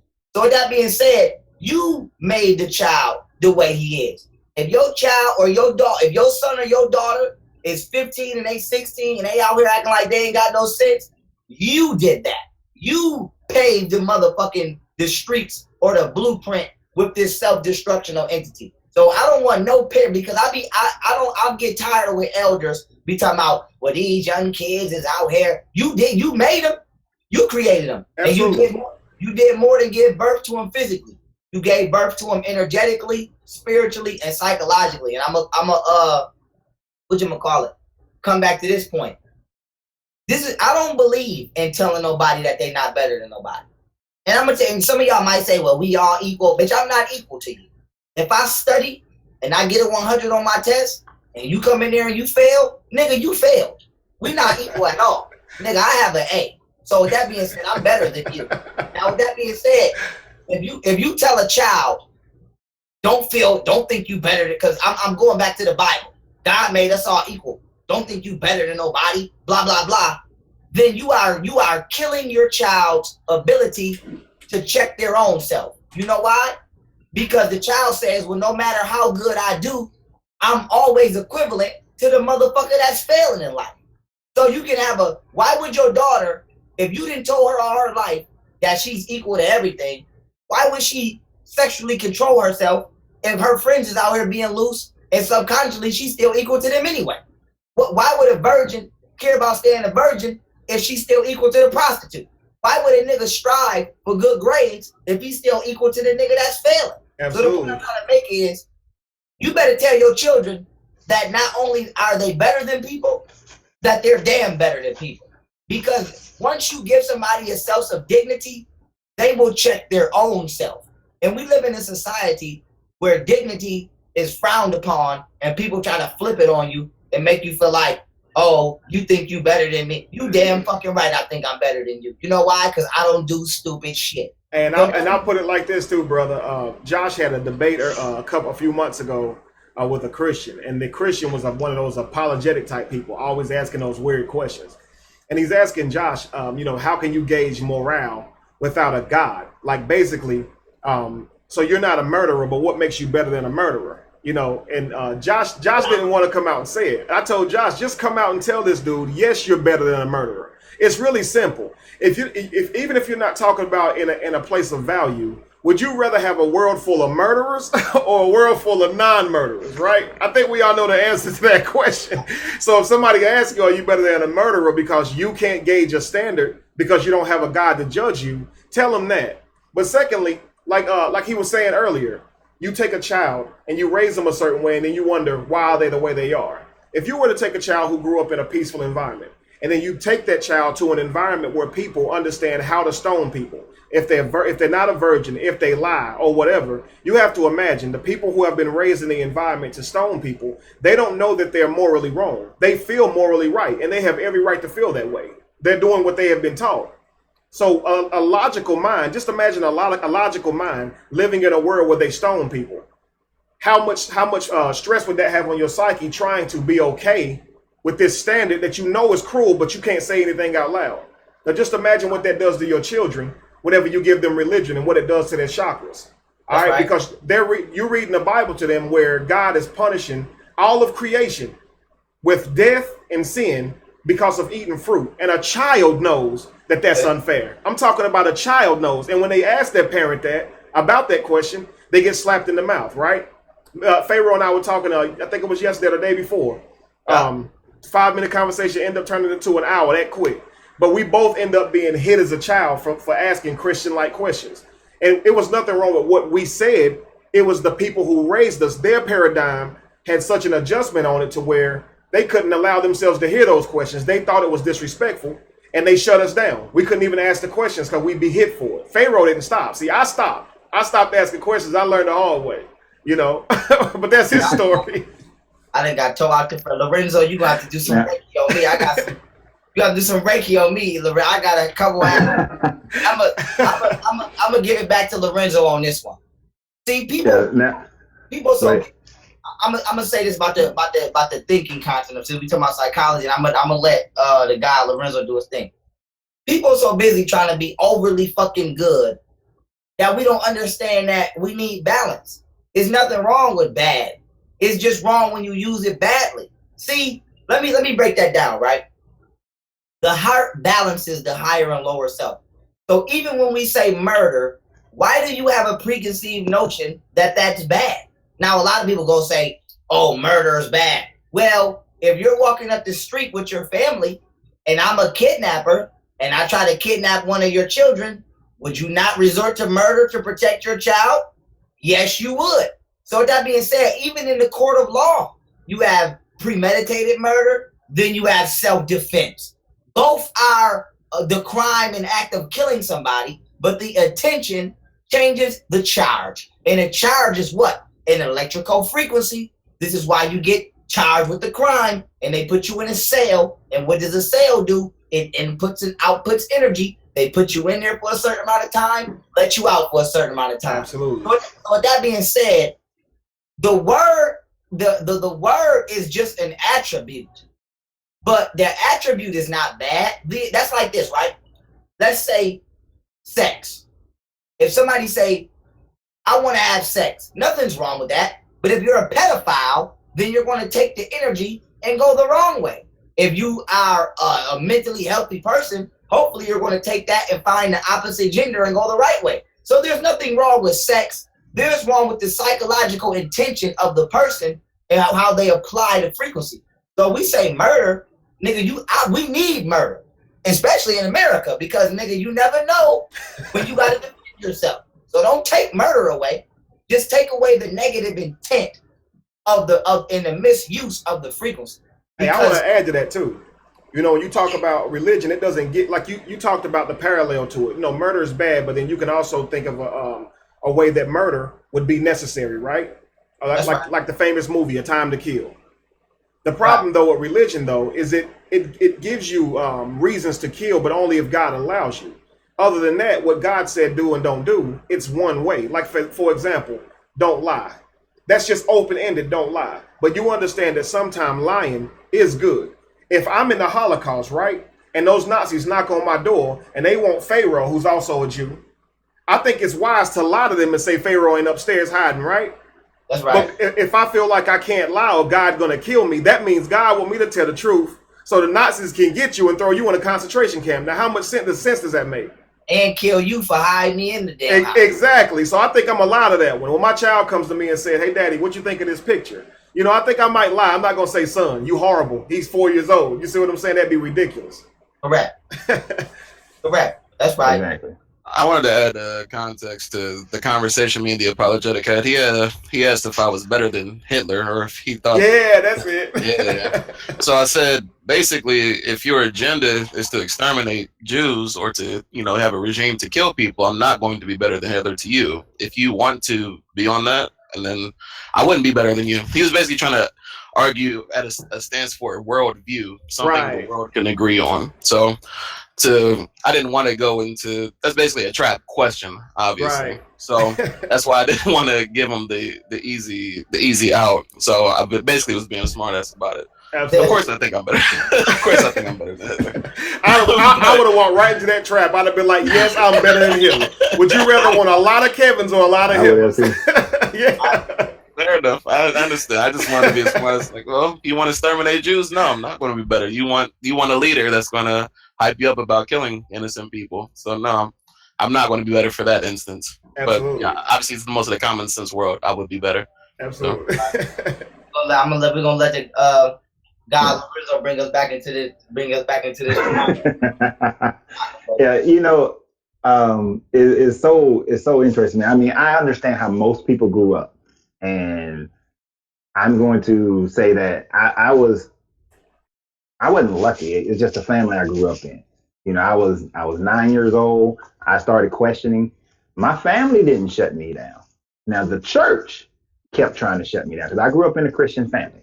Now the church kept trying to shut me down, but my grandmother refused to stay at any church that kept trying to shut me down because she saw that, I was the kid that would sit at home and read the encyclopedia, while everybody else was out doing something different.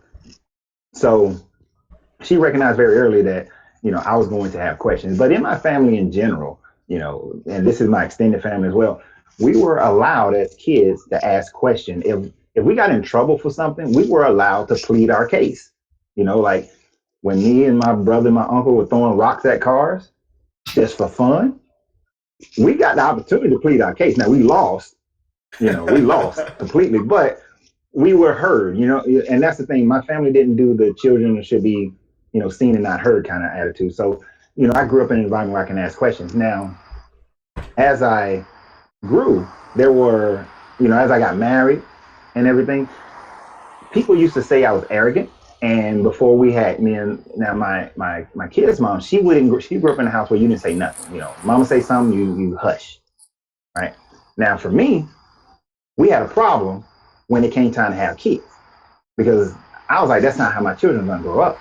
my children are going to grow up being able to ask questions, being able to speak. They're going to have the freedom of voice, you know. And the other aspect of it, I was like, our children, we have to understand the psychology of raising kids, because it's not going to be the way that most people in the South raise their children.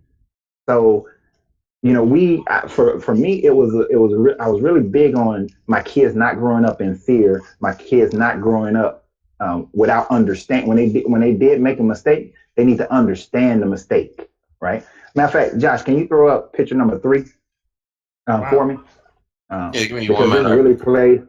This really plays into the psychology of everything. Because I see some people in the chat, they were making comments that they didn't eat apples because of the stories and the mindset that was placed on them by Eve eating the apple and women being, you know, blamed for it, and man's fall and all that kind of stuff, right? That's deep. So these are many psychological effects. It's just like when you have that car wreck, and in the car wreck, you remember the smell, you remember what you was wearing, you might see colors, all kind of things. And then all of a sudden, anytime you have that smell, that memory takes you back to the car wreck and the pain, the anguish, the frustration that you felt.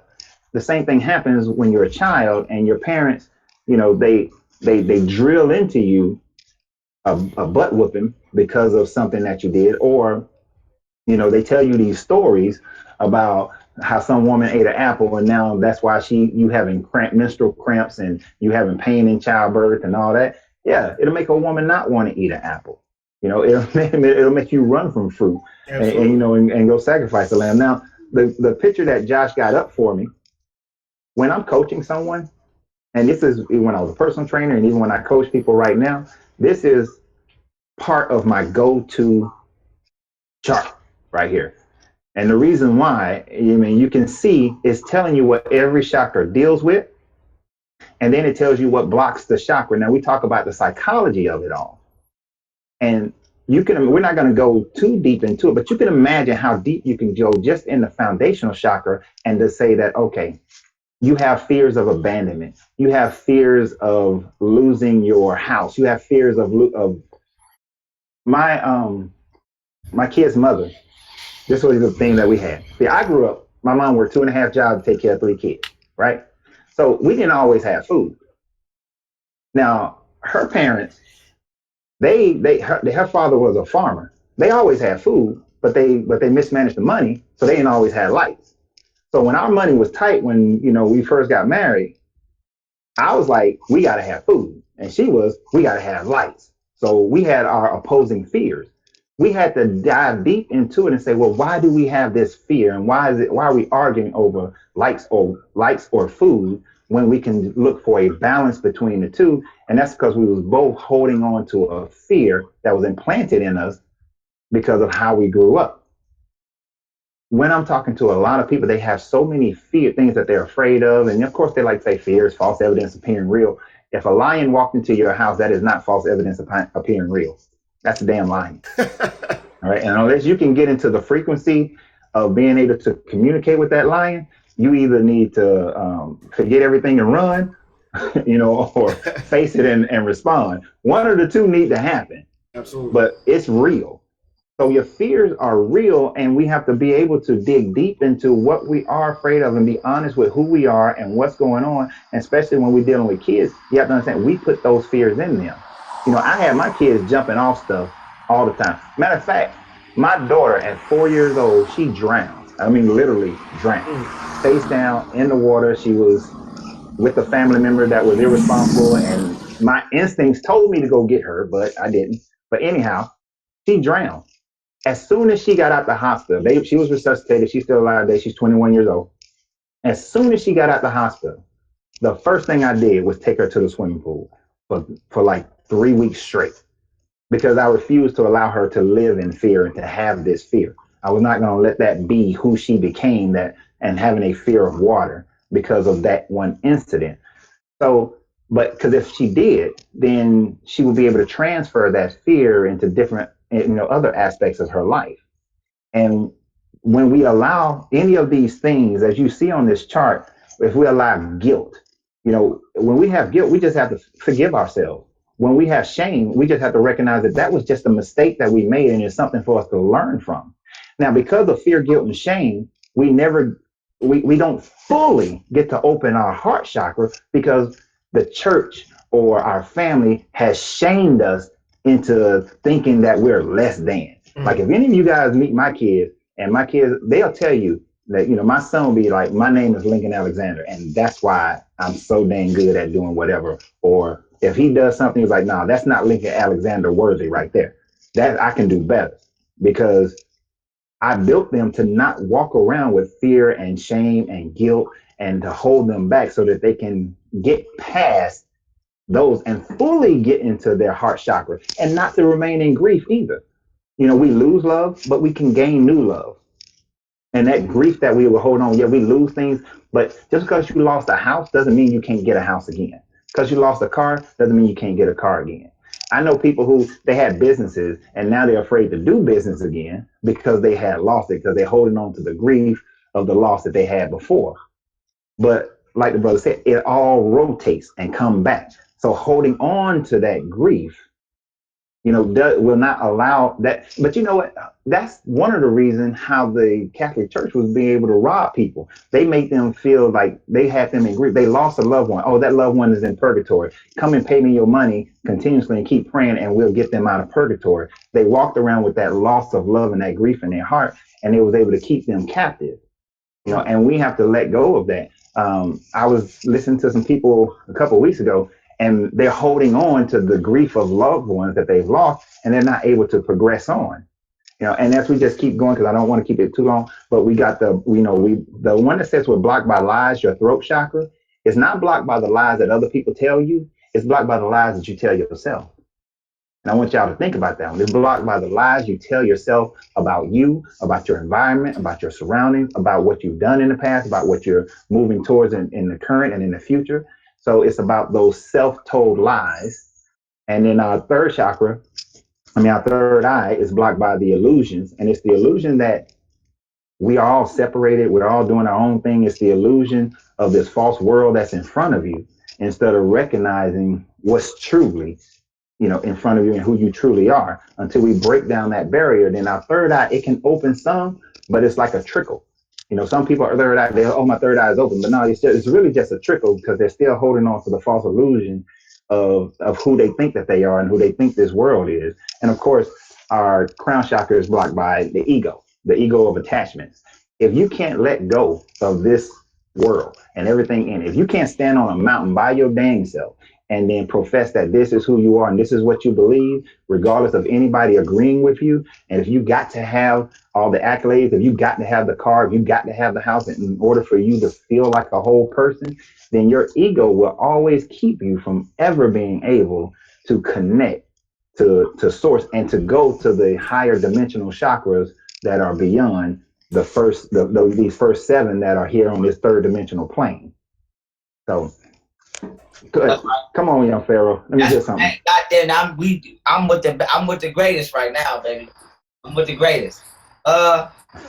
He actually reminded me of something he said earlier that I wanted to touch on. He actually reminded me of it.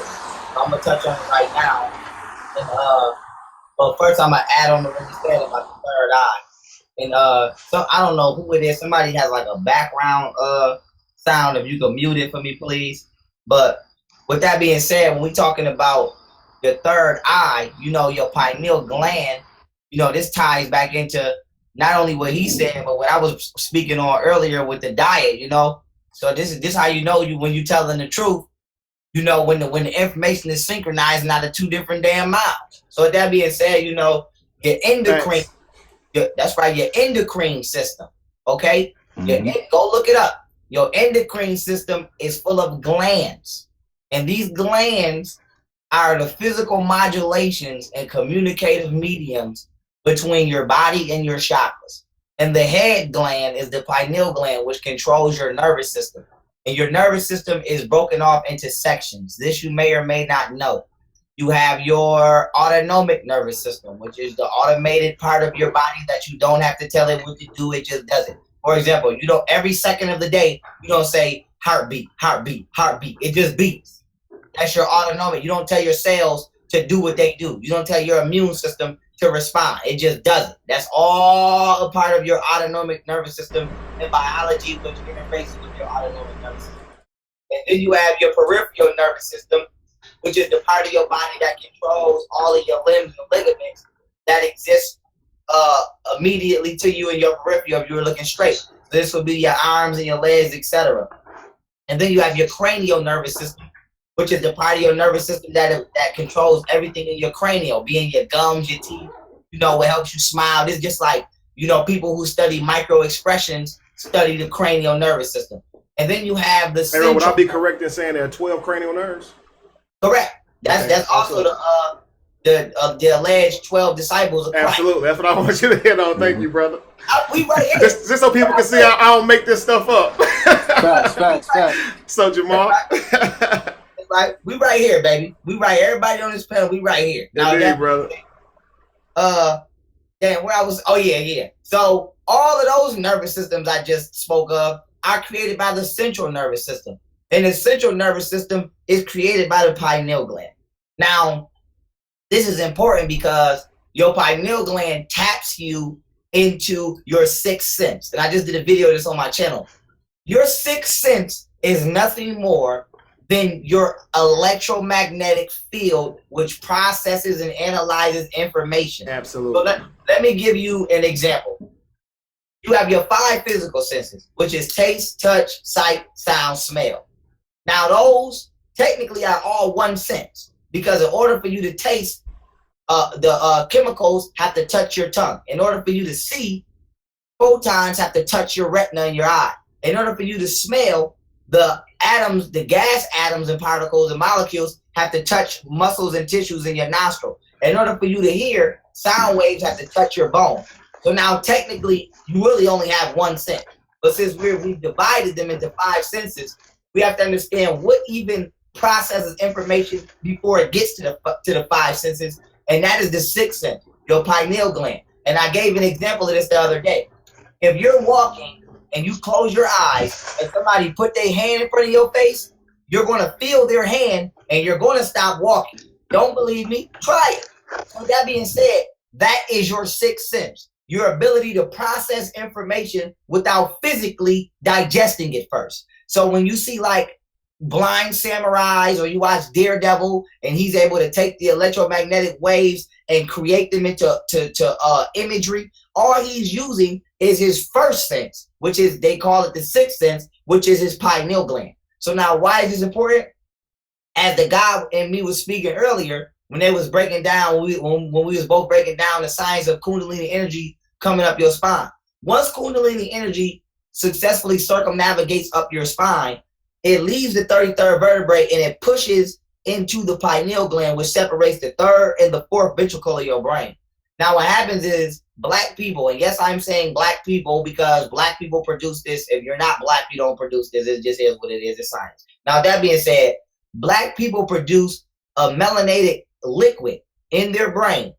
And this liquid is produced within what is called the neuromelanin nerve tract of the brain. And this liquid, once produced, is stored in the 3rd ventricle of the brain. So just like your car stores gas in the gas tank, you store a liquidized melanin substance in your 3rd ventricle. But it's actually locked away from reaching your 4th ventricle by the pineal gland, which acts as a separating doorway. Now what happens is the Kundalini energy pushes into the brain, and it actually pushes up the pineal gland, causing it to swell like the hood of a cobra, and the pituitary gland, now being electrically stimulated, begins to flicker like the tongue of a cobra. Hence why the Egyptians put the cobra on their pineal gland. So it wasn't just to be cute, it was to say that I'm in God mode. Now with that being said, once that happens, this liquidized melanin secretes into the 4th ventricle and stimulates the brain, giving you psychic abilities.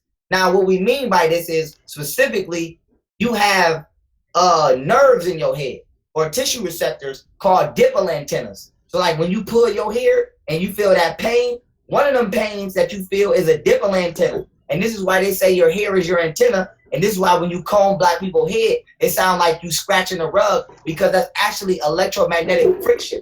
So with that being said, This liquid stimulates your dimple antennas, and it gives you a higher octave of consciousness, which allows you to interface directly with the creator. Now, our innate ability to do this has been interfaced by two things: religion as well as electromagnetic manipulation. I'm gonna break them both down now, because we're dealing with the chakras. Right now, we're dealing with the pineal gland. We have a natural ability to talk to the creator, whether you call it God, whatever you want to call that omnipresent energy, which you are just the individual expression of. So what religion did is it says, we're not going to teach you about Kundalini energy, how to activate the pineal gland, activate and electrically charge your biofield, and interface with the cosmos. What we're going to do is we're going to give you a middleman. So with that being said, instead of teaching you how to farm, we're going to give you a grocery store. Instead of teaching you how to sew your own clothes, we're going to give you a clothing department. Instead of teaching you how to talk to God, we're going to give you a pastor. We're going to give you a Catholic father. So this is the one who talks to God. You don't. So what happens is our natural innate ability to speak with the creator is not being taught to us, and we're being left dormant. And now we're being told that we have to go through a middleman who got to go through another middleman to get to God. So we got to go through the pastor, who got to go through Jesus, who got to go get an okay to God. When you could have just activated your pineal gland and went straight to the man and asked him where the fuck he been at for 2,000 goddamn years. Now, with that being said, when we talking about, that's one aspect of how the pineal gland is being blocked in regards to your interfacing with the cosmos. The second aspect of how your pineal gland is being blocked is through sound frequency. And the guy mentioned it earlier, and I've mentioned this many a time. This is why I said, the truth is, when it's the truth, when it's coming purely from two different people. In 1939, the BSI, which stands for British Standards Institute, switched the natural musical frequency from 432 hertz to 440 hertz. Okay. Now we know that 432 is also the denominator of the sun once you divide it evenly into itself by 2000. We also know that 432 is the vibratory level in which physical reality actually becomes a substance. So it's when metaphysics becomes physical. So with that being said, 432 also equals 9, which is symbolic to not just the spiral, but the ascension of radio waves. So now with that being said, we have to understand radio waves are electrical signals carrying sound messages. So remember, the Bible is Holy Bible. Stands for, in Greek, holy means helios, which means sun. Bible means biblios, which means book. The Bible literally means sun book. So in the Bible, in Psalms 84:11, it said, our Lord God is a sun and shield. Now, why is this important?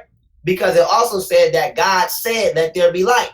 But God saying, let there be light, is just the sun speaking of the radio wave level of its creation. So that being said, light is electricity and magnetism, and that came together to create what we call the sun, which we call God. Now, outside of that, according to the Bible, because the Bible literally means sun book. Now, bringing that back to this understanding, when they tweak music, they tweak the way that we bioenergetically digest electricity. So they have a science called Transcranial electromagnetic stimulation. And this is the science of how your brain causes you to psychologically react to different magnetic pulls. And it's a fact that if you imbalance the brain with a certain magnetic charge, you can actually throw off somebody's moral compass. Now, why is this important?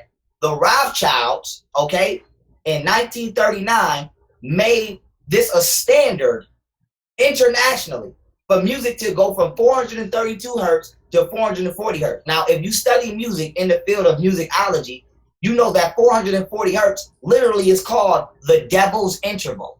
I'm not making this shit up. Go look it up. So that being said, in 432 hertz, they actually put the entire world electromagnetically on what they call the devil's interval. So with anybody who's a producer, and you know how you can make music come out the left speaker or the right speaker, all of that's important because it's speaking to the left and right hemispheres of the brain. But it's being played at an octave, which is not activating the right hemisphere of your brain, which deals with creativity, intuitiveness, and etc., things of that nature, etc. What it's doing is making this part of your brain dormant, overstimulating the analytical aspect of your brain, and it's suppressing you. It's suppressing your biofield to where you're not even able to digest the information on an analytical basis, and you're just being overwhelmed with the negativity. So even though you're not conscious of what you're digesting, you subconsciously are. And we can see this example every day of how girls in the club can dance to freak holes. As soon as it come on, they go crazy. But if you walk up to a female on the street and you say, hey, freak hole, what's your number? You might get slapped. So why is it okay here, but it's not okay there? That's because when you speak, you're speaking at 432 hertz. But when she listens to that song, she listened to it at 440 hertz, which means her soul is not actually allowed to be present while she's downloading the information. And this is called the militarization of music. Look it up. And it has caused people to become immoral and on the devil's frequency. So with that being said, we have to understand the true science of the chakras in the biofield to understand how we are actually being manipulated. So when people say this is a spiritual war, all I can say is if only you motherfucking knew. That's all I can say. If only you motherfucking knew. So, you know, we have to understand, you know, this is important. This is important information. And we have to stop. Another thing I want to say is this kind of off the subject, but I want to say it. We have to stop letting people think that this type of information is not cool. Because, nigga, let me tell y'all something. While you arguing over Jesus, Allah, and all the other deities y'all like to argue over, the government is not arguing over that shit. They're in the laboratories manipulating you biologically and bioenergetically. They're dealing with physics and metaphysics. So with that being said, this is primary information that should be in the top 3 branches of teachings in any black community worldwide. There's no fucking reason why your heart creates a toroidal energy and you don't understand the science of your own frequency. Absolutely. With that being said, there's no excuse. There's no excuse. There's no excuse. So, you know, we want to let people know, you know, I'm glad I link with these brothers, everybody on this panel. I'm glad I link with these brothers because, you know, we attract, like attract alike. I mean, you know what I'm saying? I don't believe in opposites attract. I don't like to eat feces. I don't attract niggas who do. So I don't understand this. Who told y'all that? Opposite and opposites, I think, to a certain extent, balance each other out, but I don't think they attract. I've never hung around somebody intentionally who didn't think like me. I don't see gangbangers hanging with police unless they become the police. Other than that, I don't see them just hanging together. So I don't understand, you know, that. So I think that's another great white lie that people just took because you like great white lies because if it ain't, use one of them. If it ain't white, it ain't right, niggas. You love Christmas just because the snow is white. So with that being said, you know, I don't know where that came from. But with that being said, I'm glad I link with these brothers because they on the right frequency. They on the right level of information. And, you know, this is detrimental because we cannot keep raising. We are solar beings. Melanin is condensed sunlight. So you are an individual sun. You are an individual. You can touch yourself right now. Science will confirm you are made up of billions of year-old stardust. So I'm 24 years old sitting on this hangouts, but my flesh is billions and trillions of years old. So you have to ask yourself, how did that happen? Because melanin is condensed sunlight. So that being said, you are a solar being. You have a connection to the solar system, your soul. You get your soul from the sun. This is why they call you a per-sun. Per percentage, sun means sun. You are a percentage of the sun. That makes you a person. So with that being said, why don't you understand the science of your own self? Because we keep negating it because niggas want to argue all motherfucking day about nothing when we have a whole lot of something to be discussing. So we cannot ascend back into godlyhood if you don't understand the blueprint. You can know how to live in a house, but if you don't know how it's built, then the house can never be produced by you.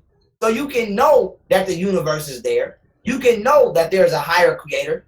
But if you don't know how to build a house to where you can actually interact with them or interact with this aspect of yourself, because the universe is another aspect of yourself, then you can never invite them into your home because you won't be able to build a home to invite them in. And the home I'm speaking of here is your spiritual home inside yourself. So that being said, family, this is intricate information. And I wanted to get that out, and I'm gonna kick it right back to the gods and let them build. Well, I wanted to say this right here, bro. You know, when you talk about this is valuable information, the reason that people don't really value this information, man, is because it's not something that we learn in public school. You know, it's not something that we're used to sitting around hearing. So it sounds just crazy to us. But let me jump in what you took, because I don't give niggas a out. Mm-hmm.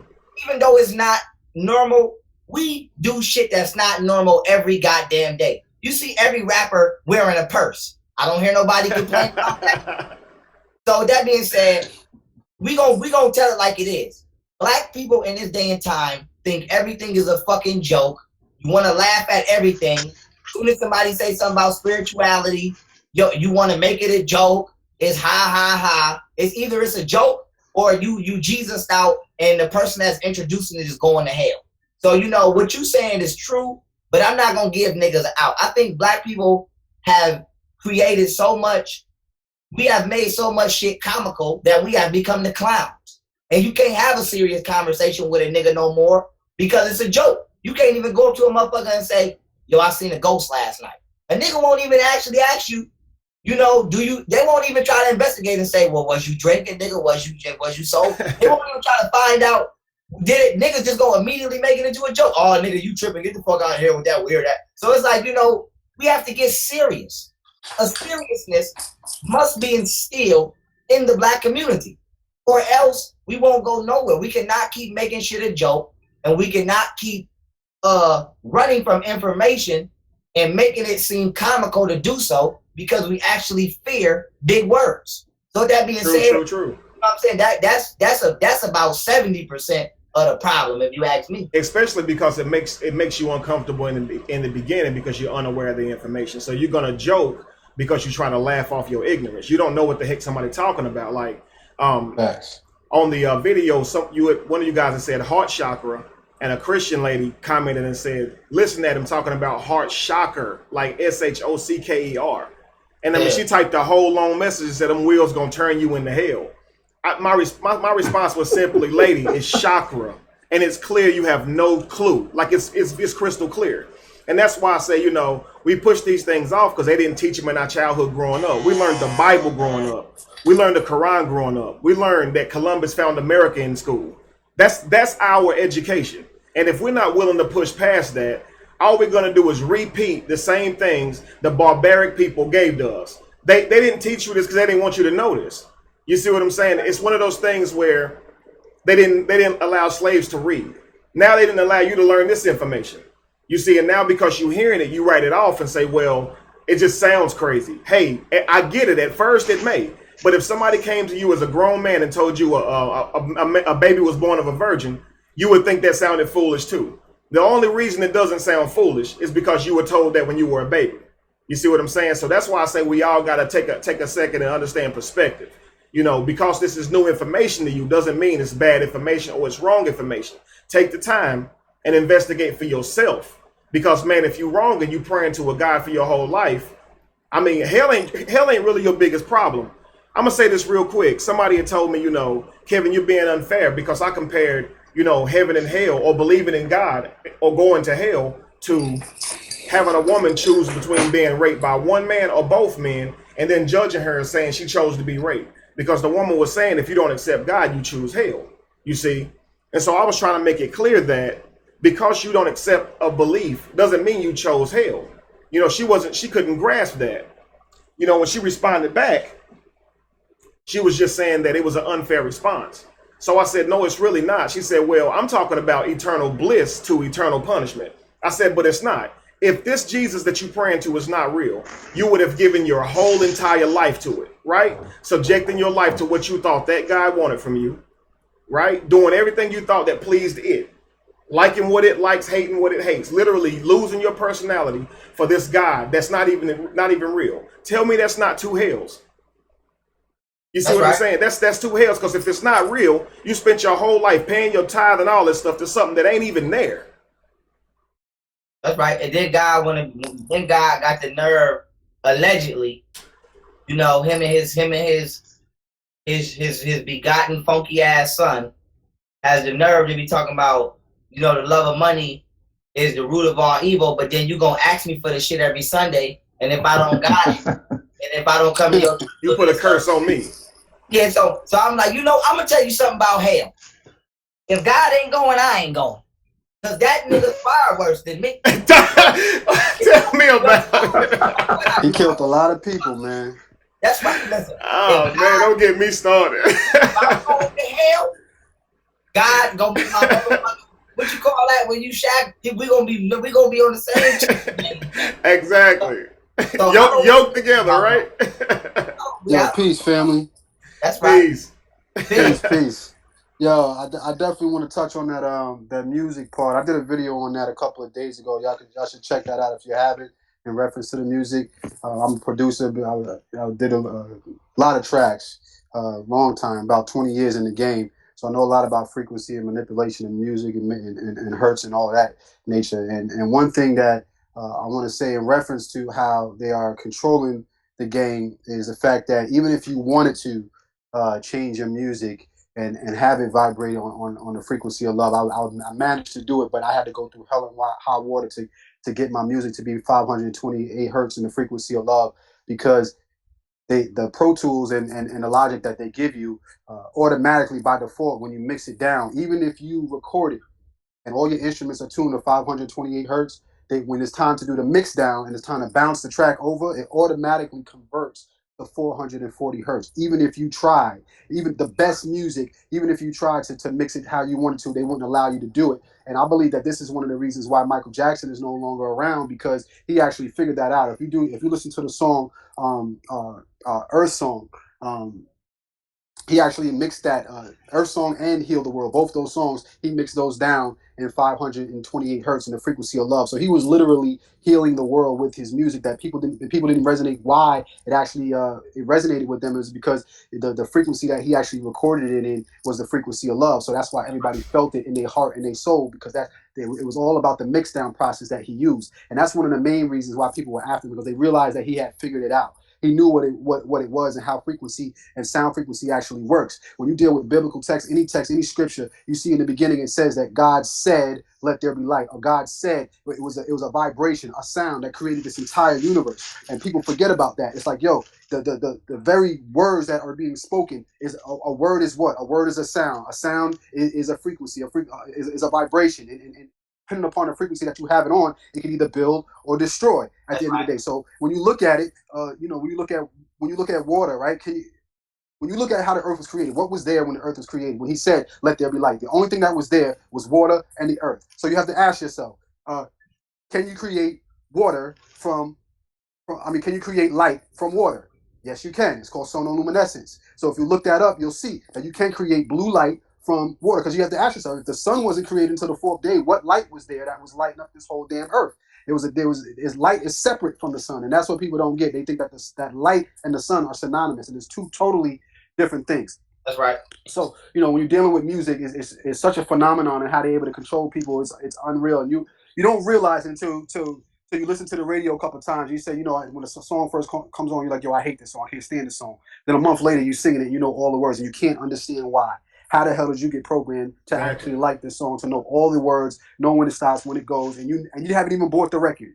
You know what I mean? But you know all the words to the song. I don't remember the last time I bought music, but I can recite every single word. Why? It's because it's playing on the radio, and you don't even have to hear it. You ever be listening? You ever have a song that's already in your head before you actually hear it? Then all of a sudden it's playing somewhere, and you're like, what the hell? How did that happen? Because the radio and frequencies, all they're doing is amplifying what's already in the atmosphere.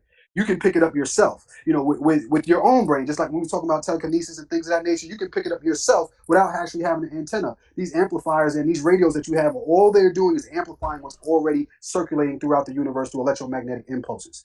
So it's crazy. I'm glad that we touched on that, the music situation, because that's something that people say, art is reflecting music, or music reflects art or everyday life, things of that nature. But nah, it's really the other way around. They have figured it out and figured out how to control you.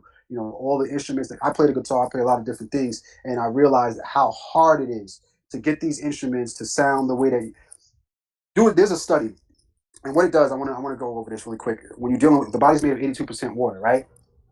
So when you're dealing with how sound affects water, you will see how it breaks the water molecules and And when you're dealing with the frequency of 440 hertz, how it becomes lopsided. Instead of giving you an even picture of what the molecule actually looks like, you'll see one half of it is broken and the other half, it's like real distorted. It doesn't have any power in it. It's not a solid figure, almost like a snow. You know how you look at snowflakes and each one it has a particular shape. Mm-hmm. When you use 440 hertz, it doesn't give you a particular shape. It's like wobbly. It's like it's literally breaking down your DNA when they do it in 440 hertz. And what happens is your DNA is now looking for a replacement. So when it's looking for that replacement through horizontal gene transfer, it picks up different things to help it to create a full, complete molecule. And these things that they're usurping in there are not conducive to your body, and it doesn't self-metabolize with the body, and it leaves waste, and these wastes become superorganisms, and this is how you get different cancers and things of that nature. So there's a lot involved in here when you're dealing with the music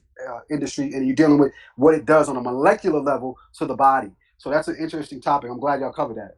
Hey, he just came here and shot the motherfucking club up. Go home. He came here and shot it. Go home. It's over. Yeah, man. It's a deep subject, man. That's right. He's 1,000% correct. 1,000. Yeah. And damn it, what was I about to say? Oh yeah, even when he broke down about the music coming through the radio, if you look at it, it says you're listening to radio FM or FM radio. Radio. Yes. Electromagnetic signals carrying sound messages, and FM stands for frequency modulation. That's right. So they're telling you we are modulating your frequency using. They put it out there. Yeah, it's right. But a nigga never even asked himself, what do FM mean? They just be cutting around. Hey man, you know what hit me one day though? They think that means clear station. Hey, check this out. What hit me one day is you talk about how the Bible says the earth was created with a voice, right? Or by God speaking. And then how the ancients say that the universe was created with a song. And you're still talking about frequency, right? So this vibration is like what we calling God, right? Keeping everything going. So one day I'm sitting back and I'm like, wow, radio, like radio waves, Ra and Dio. Like that's God and God, right? You have Ra and Dio, D-I-O. Dio in Spanish is Dio for God. So you got radio waves. You see what I'm saying? So it's pretty much right there in front of you that they even use that term, even when giving it to you. Like you said, it's frequency modulation. And they can manipulate your genes by however they give you this sound. We only understand eating in terms of what we take into our mouth. A lot of us are just now coming into the understanding that we absorb the sun as vitamin D. A lot of us didn't even know that. We're sitting here drinking milk thinking we got a problem because we lactose, knowing you shouldn't even be drinking no animal's milk. So we're just now to that point. Now you're talking about something that most people haven't even begun to even conceptualize is bringing in actual radio waves now. You see what I'm saying? Music and things like that. But we know this is true because they tell you to stay away from microwaves when you're pregnant, right? So we know that these waves work. We know these things happen. Yeah, they exist. You talked about how sound has the power to destroy. We have all seen these singers, right? Scream in high-pitched tones and it will burst wine glasses. You witnessed this. That's right. I just want to make it, I try to make it as layman as I can because, for a lot of people, like young Pharaoh said so eloquently, they're afraid of big words. And some things they really can't grasp because they don't do a lot of studying. So if I can try to make it simple for you, that's the proof for you guys. If you want to know, exactly what these guys are talking about, just try to give you just a little bit of a viewpoint. Real quick, I'll jump in. Real quick, one more thing I want to cover. We were talking about the chakras. One thing I want to say, and this is to the entire country, anybody that's listening, when you're dealing with chakras, I need y'all to understand the majority of people, I'm going to say 99%, and I'm probably being modest when I say that, the majority of the people are operating only in like the lower two chakras. You're not going to find many people that even make it to the heart chakra to even open up the heart chakra. And this is why we're in the state that we're in, because most people can't even get past the eating portion, eating right. Because you got to remember, when you're dealing with chakras, it starts from the root and it comes all the way up to the crown. So it's a thin line. This is what the Bible talks about too. When you encode it, it's talking about how it's a straight and narrow road. That's what they're talking about. They're talking about your Kundalini energy and how it's a straight and narrow road to actually get to that crown chakra. You understand? So most people, this is what happens. And I was a victim of it too. As soon as you start to delve in trying to attempt to open up your pineal gland, it starts from the lower level. This is when your sex drive gets crazy. You know what I'm saying? My son was born of it. I know. My son he's 1 year. He's about to be 1 year now. he was a result of that. My sex drive went crazy as soon as I started, dealing with the chakras. Immediately, you just want to smash everything in sight. Doesn't matter whether you're man, when you just, that's what happens. And the majority of us is actually doing that right now. That's why we're living in this over-sexualized environment, because they're overstimulating the root chakras, and our sexual organs is just out of control. And then what you find is, you start to, when you do start eating right, and that's when you really start to flex your chakras, and it becomes a regular ritual, because you'll feel the effects of it when you don't. That's the one you're going to feel the most when you're not eating right. This is when you start getting headaches, things of that nature. If you don't wake up and eat the right foods and things of that nature, you'll start feeling it in your head, because this is getting ready to turn on, but you keep playing around with it, and you keep going back. You're eating all this messed up food, and you're going back and forth, back and forth. It's trying to open up, and it's struggling. So this is why you start getting pain, and why you get migraines. People that have migraines, this is what's happening to you, because you're playing around with the chakras, but you're not actually going 100% into it. I did it for 236 days, and when I got up there, I'm gonna tell you, the fear factor is so crazy. Once you actually do first open it up, and you actually realize what you have done, the brightness of light, the enlightenment that you have, and the amount of knowledge you're able to retain in such a short period of time is phenomenal. It's almost shocking. It's like a shell shock, but the majority of us don't even get there. So I wouldn't even start thinking about the crown chakra until you first learn how to get into the right diet. I recommend going on the Dr. Sebi diet. That was the diet that I went on. That got me to where I am, 236 days of straight nothing but anything that had a fruit, anything that was fruit had seeds, anything that was natural, of the earth, alkaline, no acidic foods, So once you get over into that lane, that's when you're going to start to see the real effects of it. But you have to change your diet. Anybody that's talking to you about chakras and ain't eating right, them dudes is frauds. Don't even listen to them. They got to be eating the right foods in order even to have open that crown chakra. It just won't happen. That's right. No, the brother's on point right there. That's right. And do me a favor, Josh. Can you throw up number 6 for me? It's gonna be 6 and 7 real quick. So get 7 ready right behind it, if you don't Sure, mind. give me one moment. But I want to piggyback on what he was just saying about how we operate in those lower chakras most of the time, and some people think that they've opened up their heart chakras and throat chakra, third eye, and that sort of thing, in their crown chakras. And you're right, but just like we was talking about frequency, to keep it simple, Mozart did his piece in the 432, right? But then they went back and they changed the 440. But people who found that 432, what do? They play it to their baby. They play it to their children while they sleep. They let it play while they're asleep. They're playing solfeggio tunes. They're playing Tibetan bowls or Tibetan monks chanting, because they know they want to get into those right frequencies to be able to open up their chakras and be able to move forward in that world. But what I wanted you guys to see when Josh get it up there is that 6 should be up there now. It's up there. Okay. I like the comparison of it to the keyboard on a piano, right? We got white keys and we got black keys, and as musicians, I was a budding musician a long time ago. So if I don't say some of it right, just, correct me. But as a musician on the piano keys, when you go, you got like you got black keys, you got white keys, and they go in a sequence. But anytime you go from a white key to a black key to a white key, well, when you go from white key to a black key, that's called a half step, right? Right. And then when you go from a white key, black key, back to a white key, that's a full step. Now, as the piano keys are listed there, we see that, they are connected to our chakra system. But as you go up, you got the half steps and the full steps, there. But when you get to a white key and a white key, there is no half step there to help you get to that next one. So Right. What that is, if you put the Kundalini serpent waves on the keyboard, and I couldn't find an image that would show that, what it shows is that when you get to white key, it's actually a 90-degree turn. That's and right.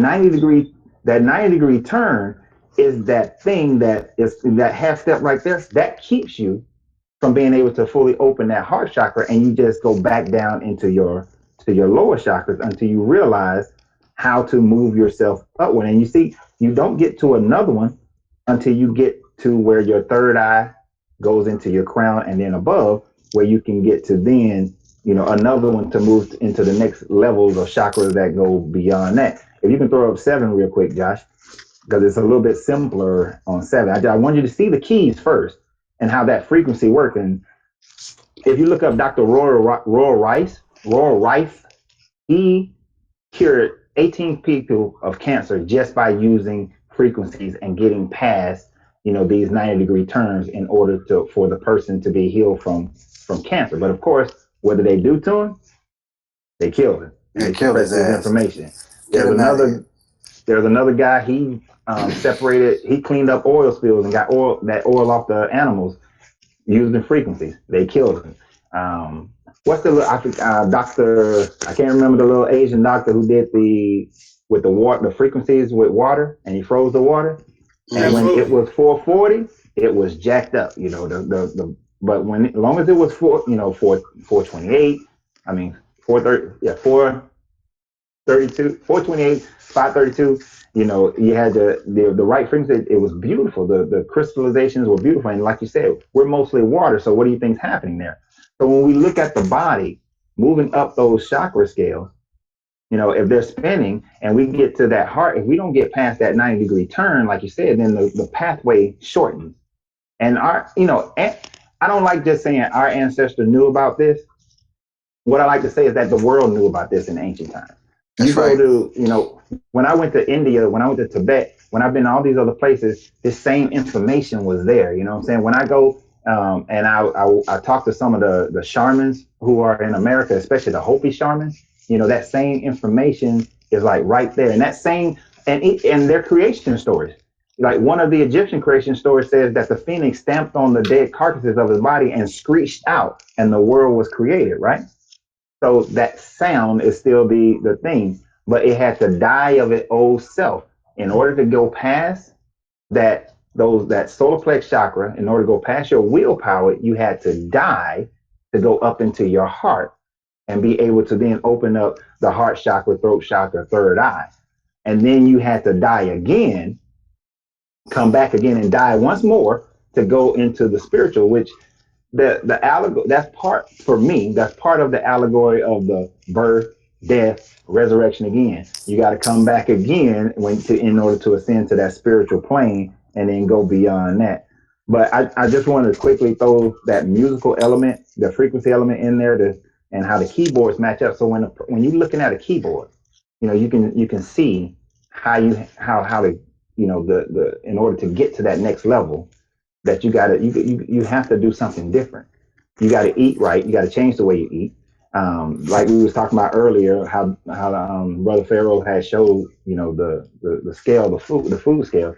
We got to get our eating right. We have to have our music right, what we're listening to. I sleep every night to solfeggio tunes, and I do different ones depending upon what chakras I want to work with. I change the sheets. Music is part of your diet. Yeah, I change the sheets that I sleep under based on the chakra that I want to work on. I knew we was doing this tonight, so last night I slept on the blue sheets. That's why I'm wearing a blue shirt, because I know we speaking tonight. If I'm doing the previous night, even though even though the Christian world thought it was going to be, what they think it was going to be, the rapture and everything. Instead of it being a rapture, I'm looking at the planetary alignment. I'm looking at my birth chart, and then I'm looking at the fact that we're in a lunar cycle of a waxing moon, and that this is the time for planning and growth, right? So what I'm sleeping under last night, I was sleeping because I'm working on my vision. I'm sleeping under some purple sheets last night because I'm working my third eye, because I did a long meditation the night before, and I'm working on my third eye. There's a Christian song called "Sandy Sheet Slide" now. Yo, real quick, fellas, I gotta break out. I wasn't expecting to be on here tonight, but I'm definitely looking forward to building with y'all again. I'm glad that you touched on Tibet. I just want to leave this last note with y'all about Tibet. Tibet was one of the first places that the Africans migrated to when they left out of Africa. And what you'll find in Tibet, when you look at their sacred geometry, a lot of that sacred geometry is actually what the water molecules were creating when they were utilizing certain frequencies. So definitely study that, look into that, and you'll see that a lot of the tiles, when you look at the tiles, and even they even took that some of that stuff into the Greek civilization as well. When you look at that artwork, you think that it's just designs and tiles, but it's actually sacred geometry of different water molecules, and they're showing you what type of frequencies they were using to manipulate the stones. You say, well, how did they get these stones and carve these stones in certain ways? You had to actually reverse the molecules in order to get them to be like liquid, and that's what they were utilizing. They were, yeah, exactly. Look into that sacred geometry, because it's crazy. A lot of that stuff it'll show you a lot of healing within the body as well. You know what I'm saying? But I definitely want to touch on that. We have to do this again. I wasn't expecting to see young Pharaoh on here. I'm definitely a follower of yours. I was at an event right now, tonight with Samela, Baba Heru, Jabario Saze, a bunch of other people. Brother Reggie, the regulars. We were all there just giving a tribute to Baba Heru and what he's done in the Kemetic community and in the sciences. So that's where I was tonight. So pardon me for having to break out. But listen, I love y'all. I appreciate y'all, man. And we got to get up again, man. That's right, most definitely. Most definitely. And that's crazy. That's crazy that brother said that, because I had to write the shit down before I left my mind. Whatchamacallit? Sonic. You got sacred geometry, and then you got sonic geometry. And both of them brothers, yes. You know, sonic, SONIC, so people can understand I'm not saying sacred. It's sonic geometry. Right. Long story short, as the brother broke down and spoke upon, even with the Tibet reference of the structures and how they were showing you how they was manipulating. I don't even like saying manipulating, because that gives a negative intent. How they were consciously guiding, atoms using sound waves, specifically radio frequencies. So, you know, it's all there. And jumping back earlier and bringing it up, even when the brother was speaking about, the universe is voice activated. It's spoken into existence. They want you to believe that space is quiet. Space is really loud as hell. It's just out of your hearing range. So the average human ear can only hear up to about 20,000 hertz of frequency. So they even have, they actually recorded the sounds of the planets, and they have what you call the music of the spheres, as the ancients called it, and it's actually the sound that the planets make as they go around. And, we can recreate these sounds to tune ourselves using what you call chakra bowls. And as the brother was breaking down how music actually distorts your DNA and causes you to causes it to basically find artificial means to reconstruct itself, this all fits into a scientific category called biotuning, which is, how you biologically tune yourself. This is just like when you used to go to the doctor and they hit your knee to check your reaction according to sound. Or you see older people, when they talk to you, if you're not mentally stable, they say you're not sound in the mind. So with that being said, we have to understand how important sound is. Let me look at my last note. Okay, my last note, I want to back the guy Larenzo up, where he was speaking about how he said the ancients knew of this science. This is true, because when you watch and I'm finna give a hell of a goddamn presentation on Egypt in New York on the 19th on how I'll be there. That's right, on how the pyramids was built to actually conduct sound. And if you go into it, the roof of them was created out of alabaster. And anybody who deal with music, that's a sound conductor. But the netures, right? A lot of the times, when you see the orb or the spherical red object on the head of the female deities with the calf, it wasn't always only symbolic to the sun. It was also symbolic to a embryonic substance. And the 32 netures were symbolic to the principality spiritually that always will encompass you, no matter what form that embryo takes. And when you watch the netures, because he said 90 degrees, and I want to touch on that.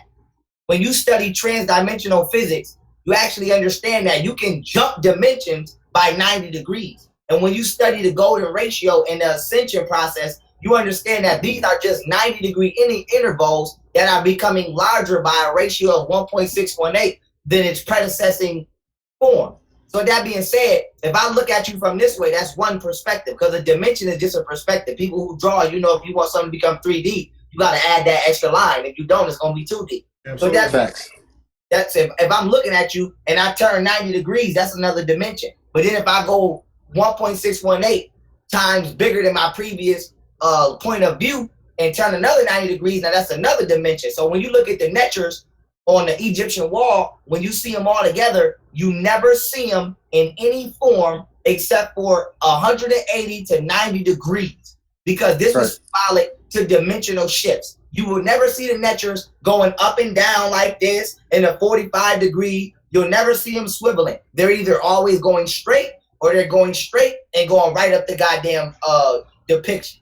And that's right, mathematics, yeah. That's right. And this was symbolic to sacred geometry as well as the Egyptians' advanced understanding of transdimensional physics. Like I said, family, this was a hell of a panel tonight. And this is a hell of a goddamn I don't know, lineup, if you want to call it. This is a hell of a goddamn lineup we got on here. You know, this was my first time. We definitely got to do this again, Pharaoh. I'm very familiar with your work and your style, so I think we can really build on some things and do something for the people. Hey, Pharaoh, real quick, man, you want to do a part 2? That's right. I'm with all of that. Yeah. You want to do a part 2, brother? Because I mean, we trying to get to the crown. We ain't even make it halfway on thing. Facts. Y'all keep going. I'm out of here. All right, bet. Peace, brother. I don't know your schedule, Pharaoh. I know you booked up. I don't know if you'll be free next Sunday, but if you are, man, I'm sure we'd like to get you in here for a part 2. Yeah. Actually, I'll be in Philadelphia. Okay. But the Sunday after that, I don't believe I have nothing going on. But before I actually publicly commit to that, okay. Because they're gonna be like, you coming on here Sunday? Absolutely. So, let me check my schedule. Give me a call, and we will set. Even if I don't give a fuck if I do got something set. My next free Sunday, I will be back. That's what's up. We will be back, and we go get a topic, and we'll bust it down like we did this one. So, you know, I love it. I love this platform. I enjoyed y'all brothers a hell of a lot, and you know, this is what people need. Just unadulterated. I mean, undisputed and straight raw teachings and information. No bullshit involved. So, you know, I would definitely be coming back. And all we got to do is set it up, family. So, That's a bet. Before I even get out of here, I want to give a special shout out to all the brothers on the panel. Subscribe to this channel. If y'all just now getting introduced to me, you can follow me on Twitter at Pharaoh. That's PHARAOH_ALLAH. You can follow me on Facebook at Young Pharaoh. You can follow me on YouTube at Young Pharaoh. You can subscribe to my website, youngpharaoh.net. All of my lectures, interviews, etc. are there, family. And you can come get acquainted with me, but I will be back dealing with these brothers. So if you familiar with them, you're going to have no choice but to get familiar with me because I'm bringing my ass back. And we'll have that information in the link too, guys, as well. So yeah, everybody's information, everybody's been on the panel. We'll have their information in the description box on Facebook and YouTube. Right. Pharaoh, I got to tell you, man, you piqued my interest on that. You talk about the pyramids, man. That's one of the things that really stands out to me right now. You mentioned alabaster. You know, there's a couple of places in the Bible where alabaster is mentioned as well. You know, a woman had an alabaster box. Now I'm really tempted to go back and read that. Yeah, because even when they say, oh, the bent pyramid is bent and it was an accident, no, it wasn't. And then when they say Snefru bent the pyramid, people don't understand that, you know, and this has been a big controversy, but it's the truth.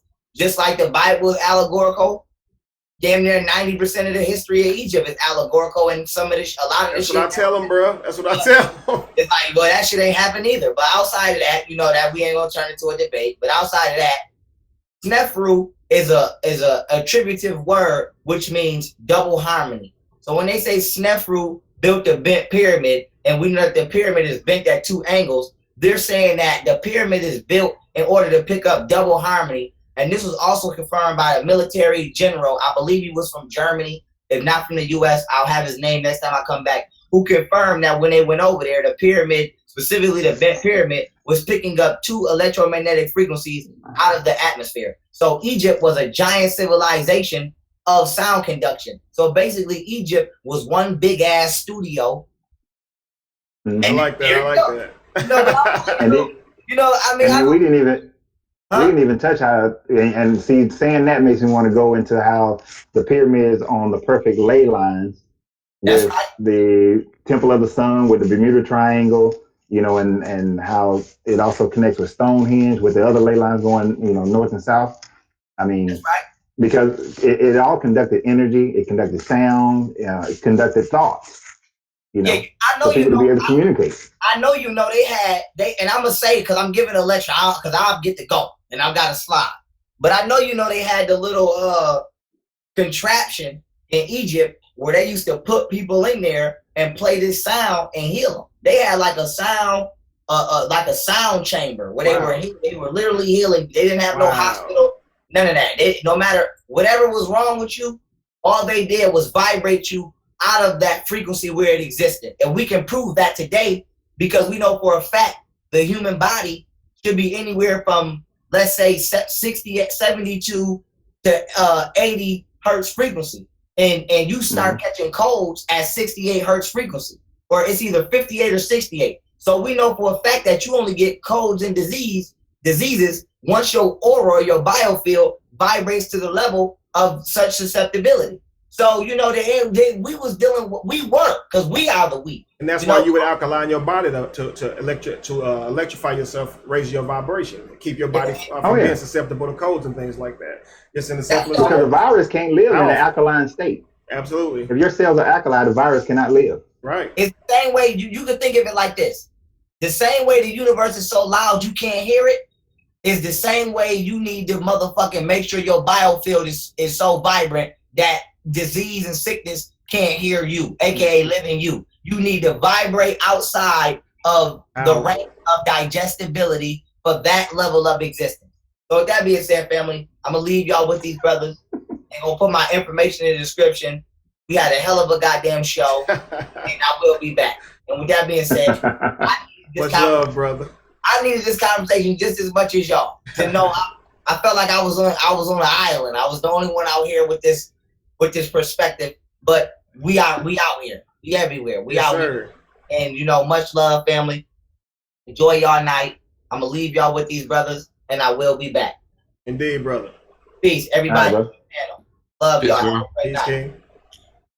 I wanted to say real quick, you know, you was talking about you know, that 32 at that third eye chakra, and then that next one is that crown. You know, people understand that Jesus died at 33. This is what they mean. 33 is just symbolic for that crown chakra becoming enlightened, guys.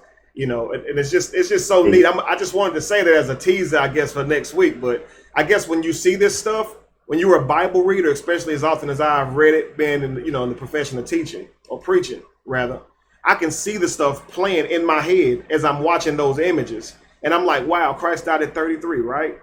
Absolutely amazing. Right. And then you can see now, you know, obviously these Masonic cultures or whatever, they use this number 33, right? And then they talked about, obviously with the pyramid. And then Jamaar said that it talks about narrow is the way. So as it goes up, the more narrow it gets. And here you have this pyramid image again. I mean, it's all right there in front of you, and they put it right in front of you, but teach you that Columbus found America. It's just so funny to me. That, you know, it's like you wake up to the information and you're like, wow, I was right there the whole time. I just had to wake up. The thing about it is, you know, let's see how far I can take this. You know, we talk about, okay, so just as you say, okay, so Jesus died at 33. We have 33 vertebrae, and, you know, crossing from that 32nd to the 33rd. Understand this in Masonry. In Masonry, you can work your way. You can have activity and study your way into the 32nd degree, but you have to be invited for the 33rd. You have to show that you have developed a certain level of personality and being and understanding of the esoteric in order for you to be invited to join the 33rd. You can't just go get it. Right. Absolutely. So you have to be, you know, that's a serious thing that is taken. You know, when you look at that, that's a very serious thing for them. For Masonic work is to be able to be invited for that 33rd. Now, for anybody who thinks that the 33rd is the last degree, then you've never looked at a compass. So you have to understand there's a lot more to it beyond just the 33rd, which is understanding that the other one, we go past that certain level, and we go past our crown. That's when we can go into what is the fourth dimension, fifth dimension, sixth, and seventh dimension, and be able to move into higher chakra realms of understanding. You know, this is what that ascension, like when the Hopi talk about how they ascended, you know, the ascended masters and the, you know, going into the halls of Amente. These are the ascensions that they're talking about, that's going into another higher chakra realm where you're dealing with things on definitely a more, and I don't even want to say spiritual. It's just a higher dimensional plane of understanding, and seeing things that are and understanding how things are different. I mean, I imagine getting to a level where you no longer see time as this linear thing, but you understand that time can be folded, just as time and space can be folded, and you are able to bend what we have as the laws of nature, the natural laws in our third dimensional understanding, but to be able to bend those laws, right? So just wanted to throw that in there. And man, we didn't even get into meditation.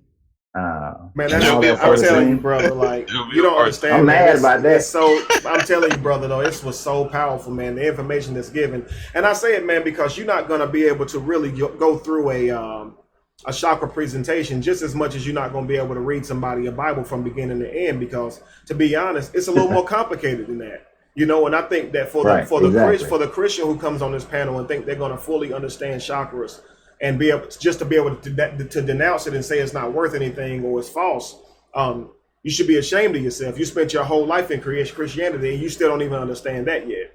You see what I'm saying? So you have to understand that this stuff is not going to be taught to you in a day.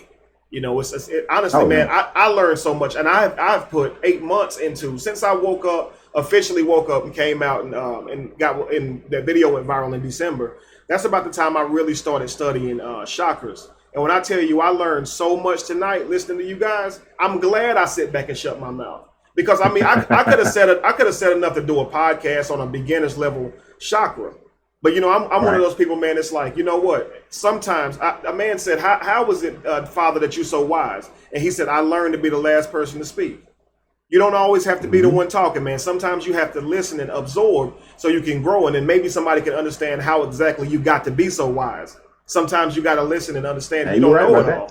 But I learned so much, man. I'm grateful, honestly. And it's good. And I was, you know, and some of the things that people were putting in the chat, I was like, oh man, that's some good stuff. Like one guy, I think it's a guy, he mentioned the airbender dude. What's the last airbender? Aang. Yeah, Avatar, the last airbender. And what's funny about that, when my kids, I've been studying this for a very long time. So of course my kids have been getting it, and sometimes they were getting it without their, you know, you give them what they can handle. You know, you don't pour a bucket of water and expect them to drink. You know, you give them, you know, sips. So, and then I was teaching them about chakra. We were going through meditation. I was teaching them about meditation and breathing in from certain areas, you know, how to breathe through their chakras and all that kind of stuff. And then I don't know how many years ago it was, but then my son came to me and he was like, oh, I know a lot more about chakras. And he showed me this dang on cartoon with the airbender dude, and I was like, man, y'all ready to go to the next level then? Because in this cartoon, right in front of their face, they broke down the basic understanding of the chakra system. Lorenzo, it ruined my show a few weeks ago. Believe me, I showed that particular clip, and that was banned in like 37 countries because it was copyrighted. We had to remove the whole video and take that part off. Man. Yeah, but I mean, it was just like right there, and I was tripping on. I was like, oh man, you know what? This information is kind of right in your face, and they put it in a bunch of different movies and television shows and things like that. Well, you don't know what you're looking at, and that's why I say you haven't been exposed to it in depth, so you won't know what you're looking for. That's why I say to the person who's religious who comes on this and say, well, they're saying they had a good time, but I ain't even learned about all the chakras. You have to consider this, man. You go to church and hear one scripture, and leave out thinking that you had your whole spiritual self fulfilled because a pastor read to you a story from this big book that they call the Bible that you don't even understand fully what's in it. You only understand what he's telling you was in there. So it's one of those things where if you can find yourself empowered off of a portion of that book, understand that people could come on this, and because they are receptive to the information, they can find the same inspiration you find it in that book that you have. And that's what people don't understand, because they can't let go of the idea. Because I'm just seeing people commenting, man, and that's why I'm saying that, they don't fully understand that. How can you have inspiration without these characters in this book? Like, how can you be, passionate about life without all these men who were passionate about life in the Bible? You don't need that stuff. Right. We're showing you how to go in. These books taught you that everything was outside of you. We showing you that all this stuff is on the inside of you. Like we said earlier, the 12 cranial nerves makes up for the 12 disciples. 100%. If you don't believe this stuff, look it up. Don't fuss at us for bringing you the truth. That's the crazy. Exactly. And that's why I said, But that's why I made that particular video. I'm sorry, just say this real quick.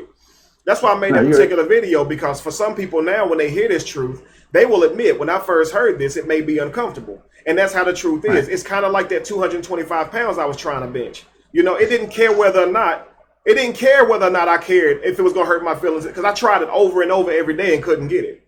And it was only until they put the 5-pound plates on, and it tricked me, right?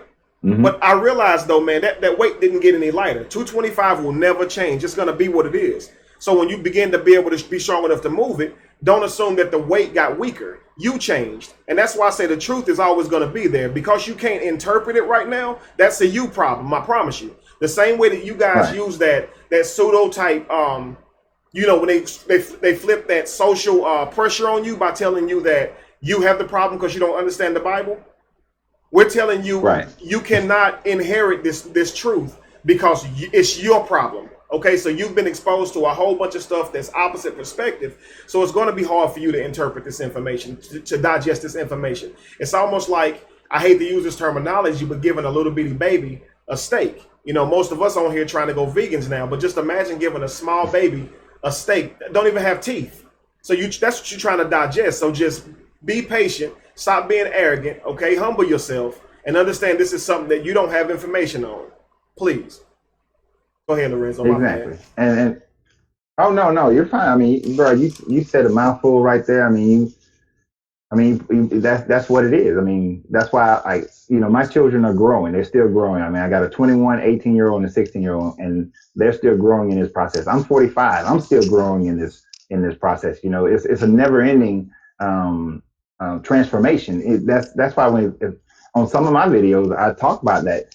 I know that I'm saying something different now than what I believed and understood 20 years ago, because I didn't have the full understanding of it.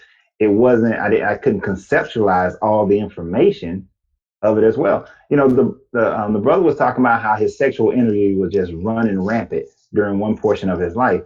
And, you know, my sexual energy for a large portion of my young life and adult life, because I got started, I was sexually active at a very young age, right? Because I saw what my brother was doing. I saw what my older family members were doing. You know, I was too curious for my own good. So I saw what everybody else doing. So I got started real early. So my sexual energy just started really, really, really, really early in life. And that chakra was so big and it was spinning so much that it was literally out of control. And I did a video of how I destroyed a 17-year marriage. And it was because that sexual energy was just running rampant. And even though at that time frame, I was studying chakras, I was studying Tantra, I was meditating, I was doing all those things, I still didn't have enough of an understanding of it to be able to come to the point that I'm at now in life, where I've decreased the size of that chakra. I even decreased the spin of it, so that it is now so that's a healthy state and not an unhealthy state, where it decides my life, where you make decisions based on that chakra, and instead of allowing that energy to transmute upward to be able to make more of a decision from the spiritual chakras instead of that that base level carnal chakra. So people the growth of people, they'll be able to grow as they take some of it in. I know a lot of the things that people heard tonight, saw tonight, it's going to be like they got a bucket, they got a whole ocean of water poured on some of them. Others, they're able to drink it. So it's just like, take what you can and grow from that. Keep watching and watch some of the things that they put in Hollywood. One of my friends right now, I got her watching Doctor Strange. We're supposed to talk, and she's watching it right now. She better be watching it right now. Where we're watching. And that's a movie that her and I are going to break down tomorrow. Doctor Strange is powerful. Oh my God, man! Beginning to end, it's unreal. It is, and some of the more in-depth things that's going on in that movie. Actually, the whole Marvel universe. Marvel, there's a lot of stuff they put into the whole Marvel universe that if you're not paying attention, but Doctor Strange was just like right in your face. We're gonna tell you, we're gonna show you. When they're all into the astral realm, I was sitting there like, to me it was crystal clear. I'm like, anybody can get this, but that just shows to me how enlightened I've become, because most people don't get it, you know. I was gonna say, one of the most important parts of that movie. Thank you, KB Trey. You know, one of the most important parts of that movie, after he came back from his DMT or whatever trip, the DMT trip, and he said, "How do I get from here to there?" Meaning, how do I get from where I am now to being like the ancient one? Absolutely. He said, the same way you did become a doctor, study and practice. Absolutely. Study and practice. And, you know, I would add evaluation of the results you get from your practice. And that's one of the things that kills people in religion. There is no evaluation of what they practice. You say that you're going to speak something into existence, but then it doesn't happen. And then instead of understanding what happened, you say, oh, well, God just didn't mean it for me.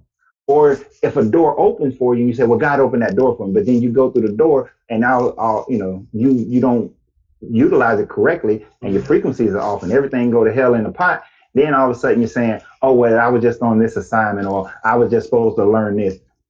What kind of idiocy is that you went into something and everything went to hell in the pot? That's because your frequency was off, your cause and effect was off, and the lesson is that you need to understand how to get yourself in right frequency, and then your business, your love life, your health, whatever it is you were supposed to walk through that door of, it begins to work for you. And that's the part of Dr. Strange that I understood that was like impacted me tremendously, because it was like that's how you get from here to there. And in this world, they don't want you to get from here to there. They want you to stay here. Let me just guide you and lead you by the nose and give me your money and give me your life and give me your energy. So well, you know what's nuts, that man, movie, is like that movie. When you enlighten, when you hear someone talk or whatever, you reminded of all these scenes in your movie, in your mind, and it just connects. Like earlier when young Pharaoh was talking about that sixth chakra, it may have been you talking about that third eye, right? Right. It's just funny how when he talked about that hitting that sixth sense, and that's being able to kind of see without seeing.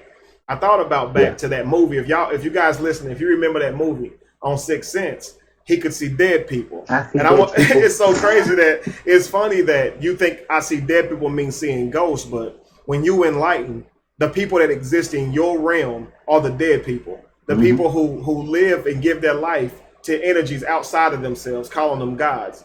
The people who drink fluoride water don't even understand that the world around them is bad. They don't understand how bad the world is. Take no thought for people dying every day of hunger. I'm talking about literally walk around with not a care in the world. All they watch is love and hip hop and reenact that, right? Over and over. And I'm talking about, you're talking about a large percentage of the world who lives like this.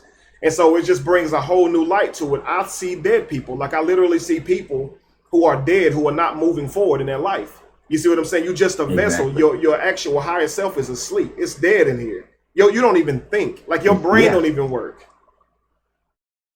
It doesn't. And when that movie came out, that's the first thing I thought. I was like, when he see dead people, he see people who we would see in this third dimension who were alive, in the third dimension, but because of the way that they oriented themselves, they were actually dead. But then he also saw people who were like in the fourth dimension or fifth dimension, but because they were still holding on and holding on to certain things, and certain things needed to be completed for them, they were still dead as well, and until they completed that, until they got to that fullness, then they were able to release themselves and move forward.